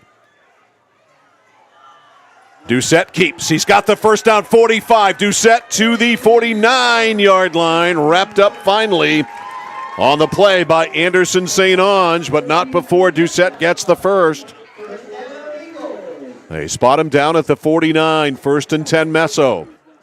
A running clock, 8.5 minutes to go. Plenty of time. Doucette, I was going to say, Doucette's starting to establish himself like a running back. What do they always say? You run it early because he's going to wear on you late. I mean, between Doucette and Raincourt, you've got 34 carries for 284 yards. All right, Doucette comes out, shotgun formation, 2-2. Going to chuck it. Has plenty of time, but nobody's open, and he is sacked, and he flipped it away haphazardly. It's caught, or is he in the grasp? He flipped it away to Malachi Casano, and Casano took off, and they apparently blew the play dead because he was in the grasp, and that is a rather significant whistle. I think you are correct, Mike. Looking at the mid-state machine replays everybody just did, he was not down, but I think the play, like you said, it was the grasp. Again, that's a protection of the quarterback thing. So it is a sack and a loss of a yard, 2nd and 11 at the 48. Clock continues to run. 7:15 to go in regulation. It's 33-20. Long huddle here. Very long, too long. Got to be quicker. 2 to the right, 1 to the left. For Tatum Doucette, 3 to the right, actually. Back to throw. Doucette loads up, gets away, fires it middle of the field, incomplete. He threw the ball behind the intended receiver there. That was Ethan Miller. And Miller looked like he was blocking, though. Which you can't do downfield. Yeah.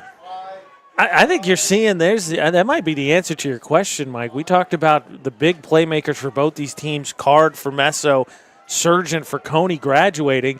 Maybe, just maybe, for Messalonskee, just the wide receiver room's not where they need it to be. It's a possibility. Doucette with a 3rd and 11, the incompletion stopping the clock. With 6:47 to go in regulation, 33-20. Eagles need 11 for a first down. They need to get it to the 41. 3rd and 11. Doucette back to throw. Fires it middle of the field. It is caught. No, it is incomplete at the 39-yard line. That would have been a first down play. Seth Hansen couldn't reel it in. And how about that?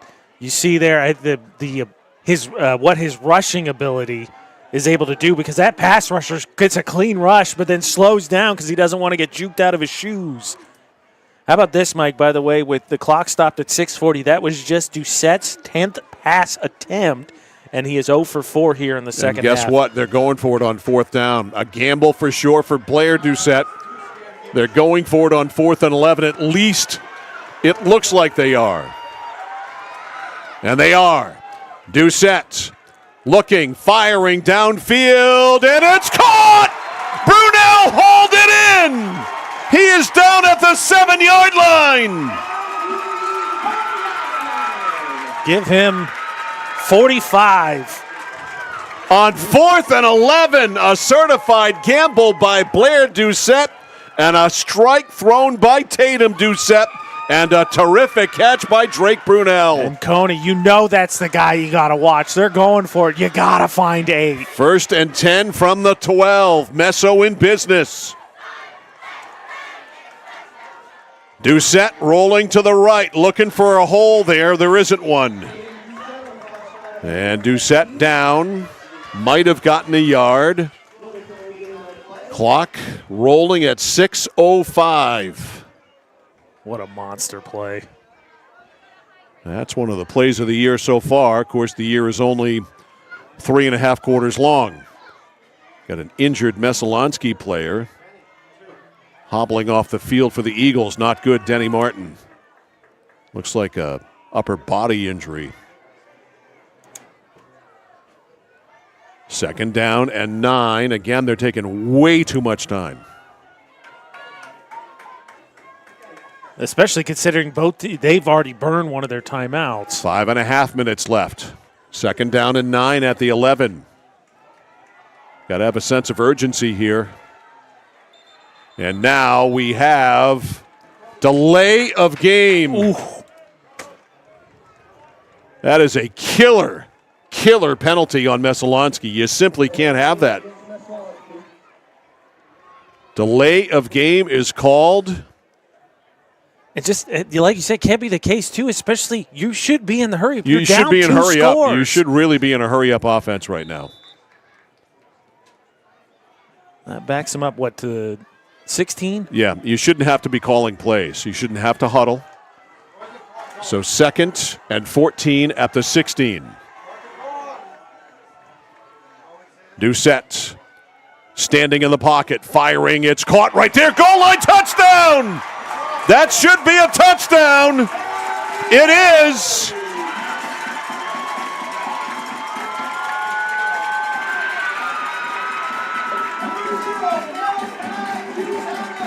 Cusano. And it's Malachi Cusano, the freshman, with his first ever varsity touchdown.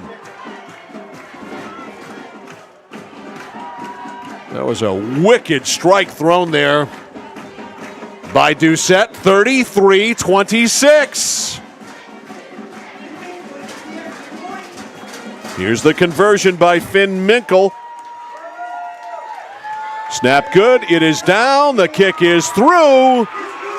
It is good. 5:15 to go in regulation. I said to fasten your seatbelts. I wasn't kidding. The score, Cony 33, Messalonskee 27. Fasten them a little tighter. We'll be back after this. Notice the price of gas and oil lately? Thinking about a pellet stove? Pellets are a renewable resource that are economical, and pellet stoves don't have to be ugly or loud. Come talk to us at Somerset Stone & Stove. Let us explain why now is the best time to have your pellet stove installed. Wouldn't you love to have a gas stove or fireplace designed for your home? Let Somerset Stone & Stove design and install a Regency gas stove or fireplace that is just right for you. Let us customize your Regency gas stove or fireplace while you enjoy the beauty and warmth. Visit Somerset Stone & Stove in Oakland. All right, so Tatum Doucette with a 16-yard strike to Malachi Cusano. His first varsity catch and his first varsity touchdown. Minkle with the conversion. And we've got ourselves a 6-point game with 5:15 to go. A shorty. It is taken by an up man and going down at the 38-yard line. Again on that short kick to Marion Raymond. How about that, Mike? 2 completions for Tatum Doucette in the second half. You've seen both of them on that last drive. The monster 4th down and then the touchdown. 2 very much needed completions. So 1st and 10 for Cony at the 39-yard line, their own. Parker Morin in the shotgun. How will B.L. Lippert play this? Will they try to run the clock out on the ground? The turn, the handoff to Noyes. And Noyes gets a nice gain on 1st down of 9, and he almost got more. Finally wrapping him up on the play was Drake Brunel. That was the equivalent of a shoestring tackle almost, because he had a head of steam. That tackle's not made. He might be gone. Messalonskee's had problems all night in the immediate aftermath of them scoring a touchdown. They have allowed some big plays. I think here, Mike, you're going to see the maturity of this team because you know what they're stylistically like. Can they take the air out of the ball when they need to? 2nd down and a yard for Parker Morin and company. 2 receivers to the right. Hands it to Noyes. Noyes bangs for the 1st down into Messalonskee real estate at the 49-yard line. They'll move the sticks. Cony trying to run the clock out. Looked like they were comfortably going to win, and then it didn't. Well, I think Messalonskee realized they wanted to get you your money's worth, Mike, and they said, well, blowout's not what everybody was looking for. We got to make this interesting. Well, they have made it entertaining, that's for sure. 1st and 10 from the 49 for Cony, the 49 of Messo. Morin keeping his eyes on that back judge. There's the 10-second signal by that back judge. Turns, hands to Noyes. He spun away from a tackle, but couldn't do it all the way. That was just great work by Noyes to get back to, I think, the line of scrimmage. Yeah. On the tackle there was Kyle Olson, one of the smallest players on the field. Nice tackle. How about 27th carry right there for Noyes? He's also got one catch, so he's touched the ball 28 times. 2nd and 10. He's been a horse. He's one of the players to watch this year for sure. 2nd and 10, trips left. And that was Noyes in the Wildcat, but as soon as he caught the snap, we had an official's timeout called. Yeah, the side judge next to us took forever to figure out the signal, and I think timeout Messo? Yeah. All right, so Messalonskee takes a timeout. They are down to 1. Cony has 2 for what it's worth. Messalonskee has 1. 3 minutes, 12 seconds to go as we reset things here. 33-27. It was 33-13 at one point. Yeah, like you said, it looked like Cony was going to comfortably get out of here because even after Messo scores, gets the stop, gets the big punt return, scores again, Cony goes right down. You get the short return, and then the face mask. Next thing you know, Cony's got a short field. They finish out the third period, and then Morin just throws a terrible pass to arguably the best defensive back in the state of Maine, and he comes down with it, and next thing you know, it's a one-score game. Tonight's game is brought to you by Hammond Lumber Company, serving Maine and New Hampshire from 22 locations. Your building project partner, HammondLumber.com. 2nd and 10. And I believe this is Noyes again in the Wildcat, with Morin flanked out wide to the left. Now man coming in motion. It is Noyes on the direct snap, and he's got a lot of room, and Noyes down near the 40-yard line, close to the first down. It'll be a yard shy. It'll be 3rd and 1. 3rd down and a yard to go. That takes Noyes over the century mark, 104 yards. And that gets the clock down to 2:45, so time is not an ally of the Messalonskee Eagles. It feels like almost this, if you don't stop him here, because Cony is going to get to run 3 more plays if you don't. Wildcat. That's Morin in motion. Noyes and timeout called by Cony. So Bia Lippert, I think, trying to play a trick there and maybe get Messo to jump off sides. Did not happen, so he takes time. 2.5 minutes remaining. I think that one, right? You have a timeout in your back pocket. Let's see if we can get a free one. If not, all right, let's make sure we have exactly what we want. Because, again, Messo has 1 timeout left. This first down, Cony ought to be able to almost easily, not factoring in the Messo timeout, potentially burn another 90 seconds easily. So, I mean, this is almost the game, I think. And how about it? We talked about this. We sort of alluded to it a little bit in the pregame. You and I talked about as we were getting set up. We knew what both teams had at quarterback. You specifically, Bia Lippert, giving you the joke about just barely under 40 pass attempts.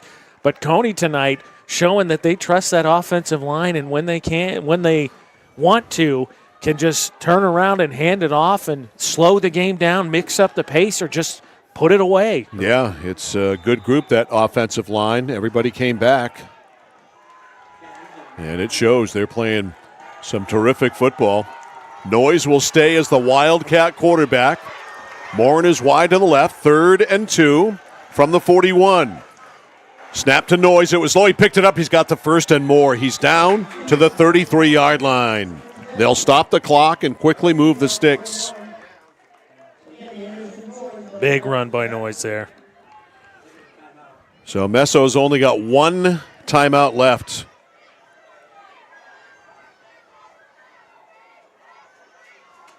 Bia Lippert gets the play to Parker Morin. Morin will jump back and play quarterback. 1st and 10 from the 33. Morin in the gun with Noyes behind him in the shotgun eye. 2 to the right, 1 to the left. Morin milking the clock. Back judge with a 10-second signal.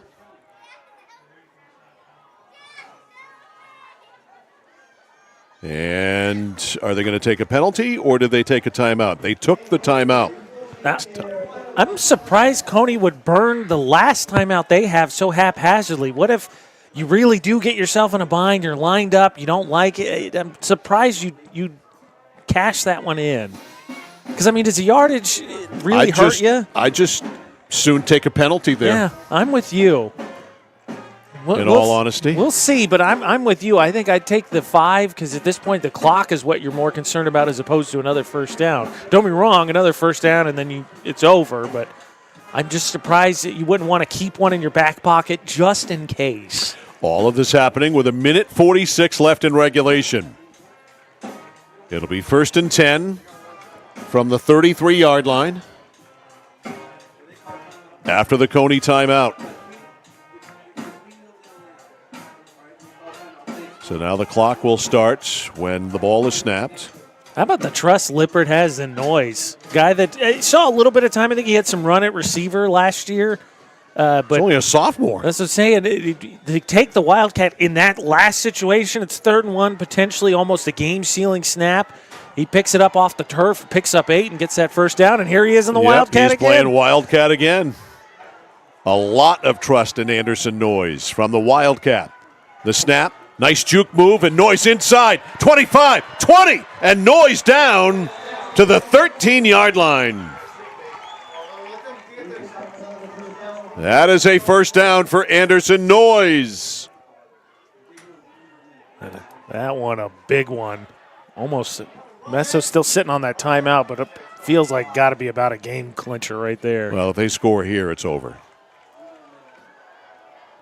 At 33 down to the 18, 15 yards on that one. He's at 127 rushing yards on 30 carries. I think they're going into victory formation here. They've got Ethan Demmons 7 or 8 yards behind Morin in the shotgun. And now what? Messo burns the timeout. So Messalonskee takes their final timeout. So they are not able to stop the clock anymore, and so undoubtedly now Cony will go into a victory formation. I think, like I said, that 15-yarder, I think pretty much sealed it because no matter what, they could run it 3 times and or just knee it 3 times. 1:13 on the clock. And the Cony offense need not do anything other than hang on to the ball. Is it possible to consult out my stat keeping? Because the longer you and I do this, especially for football, the number of people that come ask me the stats that aren't you, it's pretty significant. I'm just saying. That's a deep well they're stepping in there. All right, so 1st and 10 at the 14. They are in a victory formation in the shotgun. And Noise will go to a knee. That's Morin. Excuse me, Morin's back in there at quarterback. I think knee. He'll take those. And now you line up again. You wait for that 10 seconds signal again. And snap the ball. Clock at 50.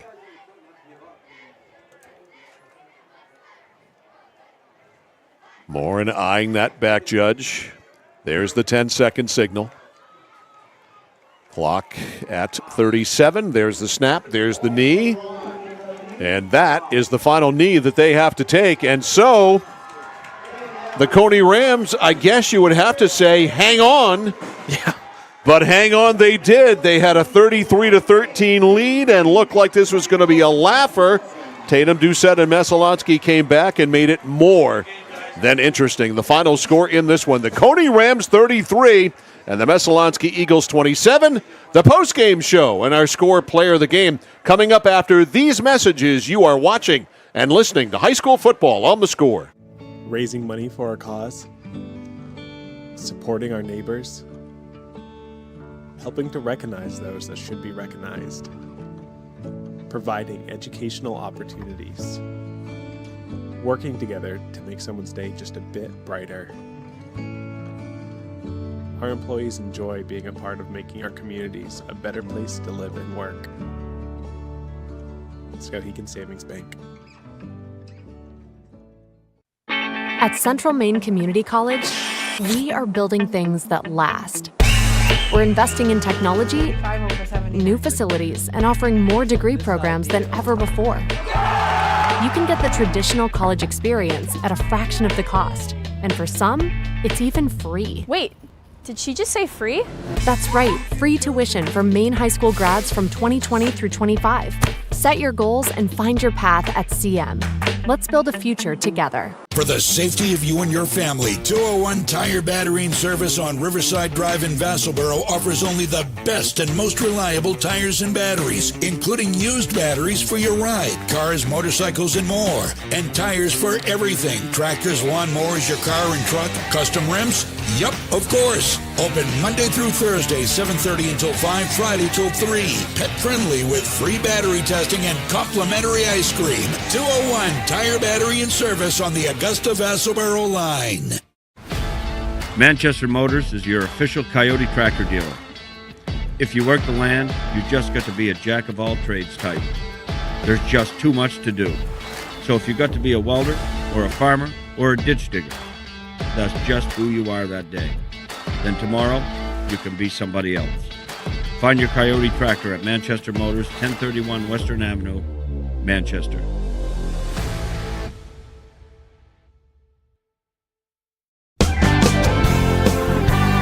Whittemore & Sons, your Coyote tractor dealer. Dependable sales and service for over 50 years. We are located on the Waterville Road in Skowhegan. Sales and service by a family who cares. Over 30 years ago, Paul and John A. Bowen set out on a mission to help aging Mainers stay in their own homes. Assistance Plus grew from their passion, dedication, and integrity where clients come first. Today, Assistance Plus serves not only the elderly, but clients with developmental and behavioral health challenges. Assistance Plus is here for you today and through all points of your life. Casella Waste. You see their trucks everywhere all the time. That's because they're out taking care of customers like you. Roll-off dumpsters, they've got them 15 to 50 yards. And they're in your neighborhood picking up the trash so you don't have to worry about it. Weekly, bi-weekly, or monthly from 2 to 10 yards. Casella Waste will also deliver portable toilets when and where you need them. And they offer septic services. Call to learn more about Casella Waste. 872-8257, 872-8257 for Casella Waste. I'm Drew. I'm Jeremy. We are JDH3 Designs. We're a Maine family offering laser engraving of just about anything and custom apparel. We love to work with other local businesses as well as people within the community to bring your design ideas to life. JDH3 Designs. Visit their website at jdh3designs.com and like them on Facebook. JDH3 Designs. They customize just about anything. For us, it's a family business that is steeped in tradition. You know, our relationship with Waterville goes back a long ways. Over the years, we've been fortunate enough to grow, and we've been able to grow with the town. We look at the work that we do as something bigger than just the sale of a car or the servicing of an automobile. We're here to be a part of something bigger than just ourselves by giving back to the community with our time and our energy, because it's all about taking care of people. At Central Maine Community College, your future is our priority. I'm going to be a preschool teacher. An HVAC technician. Pediatric nurse. Whether your college journey is starting here, I'm going to be an architect. Physical therapist. I'm gonna be a lawyer. or we're a stop along the way. I'm going to be a doctor. A machinist. Honestly, not 100% sure yet. With over 40 programs, I'm gonna be a graphic designer. An athletic trainer. there is something for everyone. CMCC. Your future starts here. When you're ready to tackle your next building project, no matter how big or small, depend on Hammond Lumber Company for the products and services you need. The knowledgeable staff at Hammond Lumber will be with you every step of the way and keep your project on schedule. From free estimating and project planning to design and drafting services, an extensive product inventory with a wide variety of brands to choose from, and of course, Hammond delivers from any of the locations across Maine and New Hampshire. Hammond Lumber Company, your building project partner.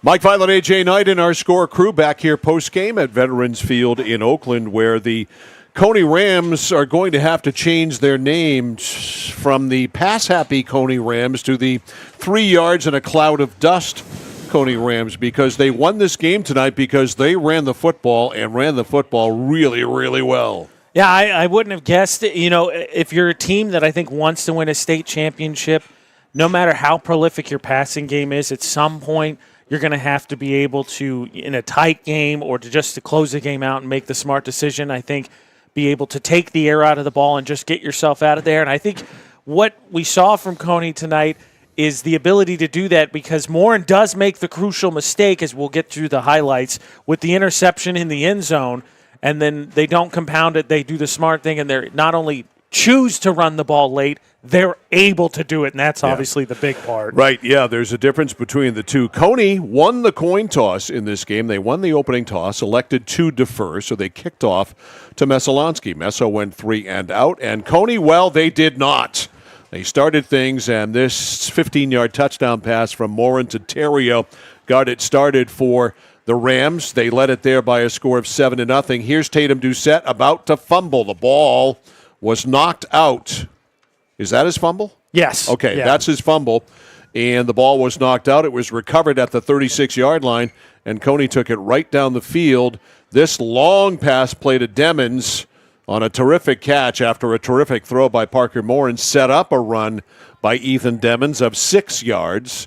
And at this point, with the extra point, it was 14-0, just 39 seconds into the second quarter in favor of the Cony Rams. But it got worse for the Messalonskee Eagles, because after Messalonskee got the ball back, Tatum Doucette is about to throw a pick six. We'll have to get in that a little bit more as you go through the scoring recap, Mike. That was Landon Perry with the pick. The passing game for Messo got to be concerning. But we'll get into that. You finish your recap. We will. So there was the pick six. That made it 20-0.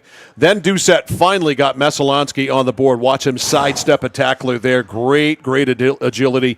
The extra point by Mickle was blocked. It was 20-6, but at least a bit of a spark by the Messalonskee Eagles. But that spark didn't last long, because you're going to see this here was one of their problems tonight. After getting a touchdown, they almost gave up a touchdown on this long return by Demmons all the way down to the 27-yard line, and then it was just a few plays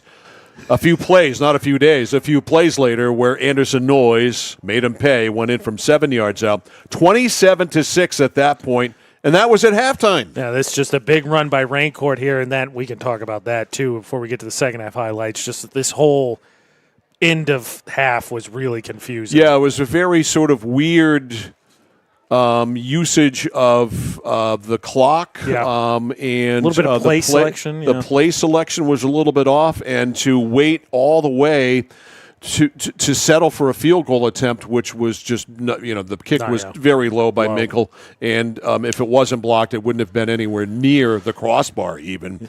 So they end up getting absolutely nothing there, go into the locker room down 27-6. And then we go to the second half, and Anderson Noyes picked up right where he left off in the first half.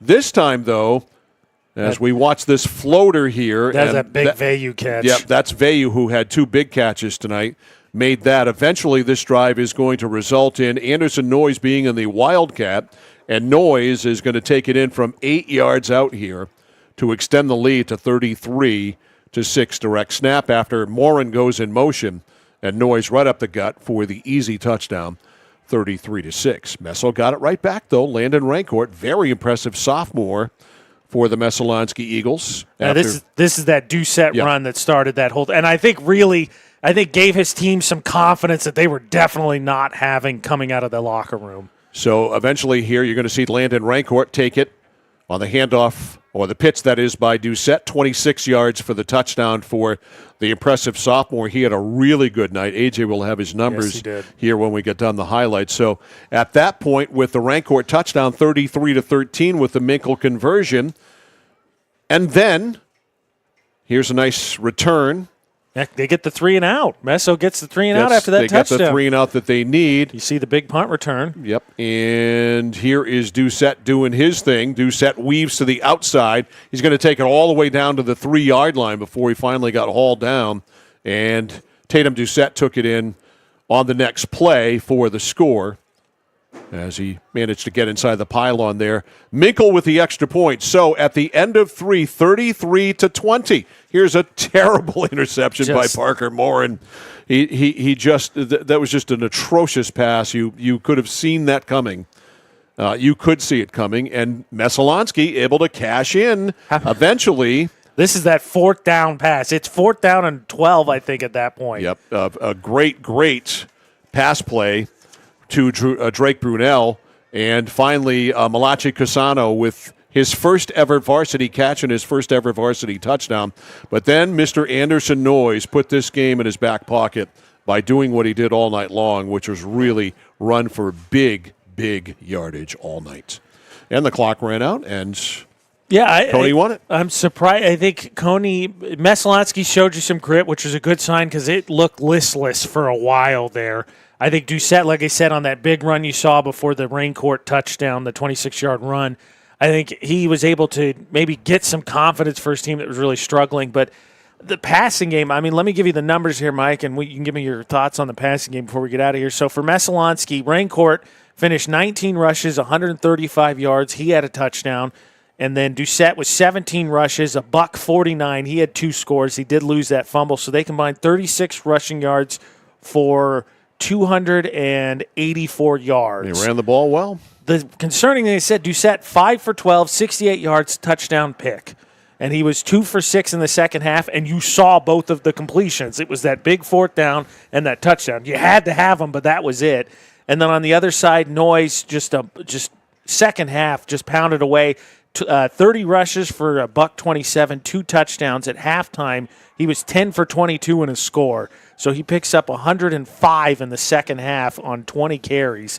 And then Morin, 8 for 15, 157. He threw a score, interception. And then Dimmons, really big first half, 3 catches, 84 yards, 6-yard touchdown rush, the big 63-yard kick return, no touches in the second half.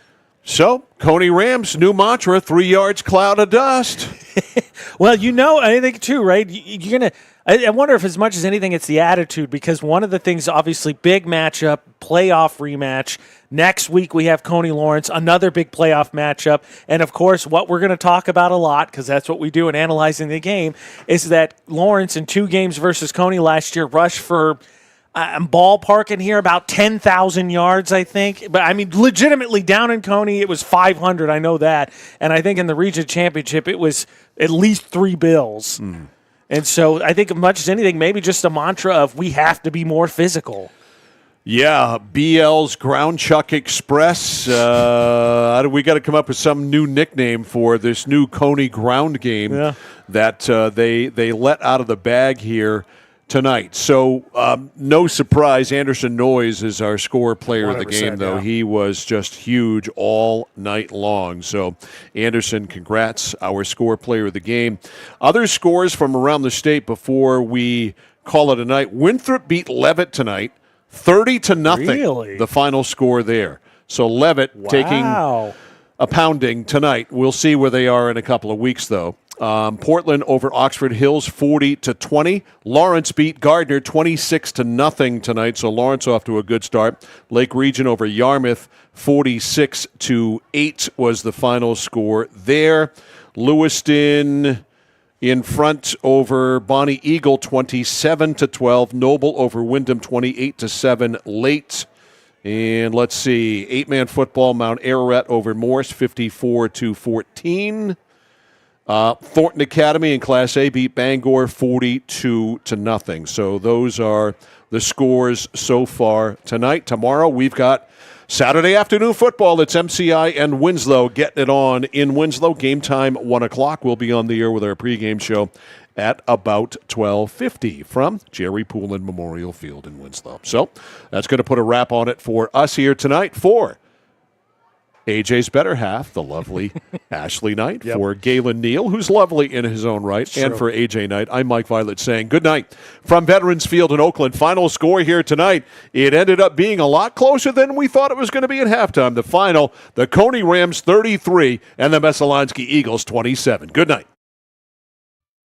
You've been watching yet another live local broadcast of high school sports on The Score. It's brought to you by Central Maine Community College, Central Maine Motors Auto Group, Hammond Lumber Company, Midstate Machine, Whittemore & Sons, Somerset Stone and Stove, 201 Tire Battery and Service, Renewal by Anderson, Assistance Plus, SBS Carbon Copy, Manchester Motors, Casella Waste, Computer Improvements, Height Chevrolet, and JDH3 Design.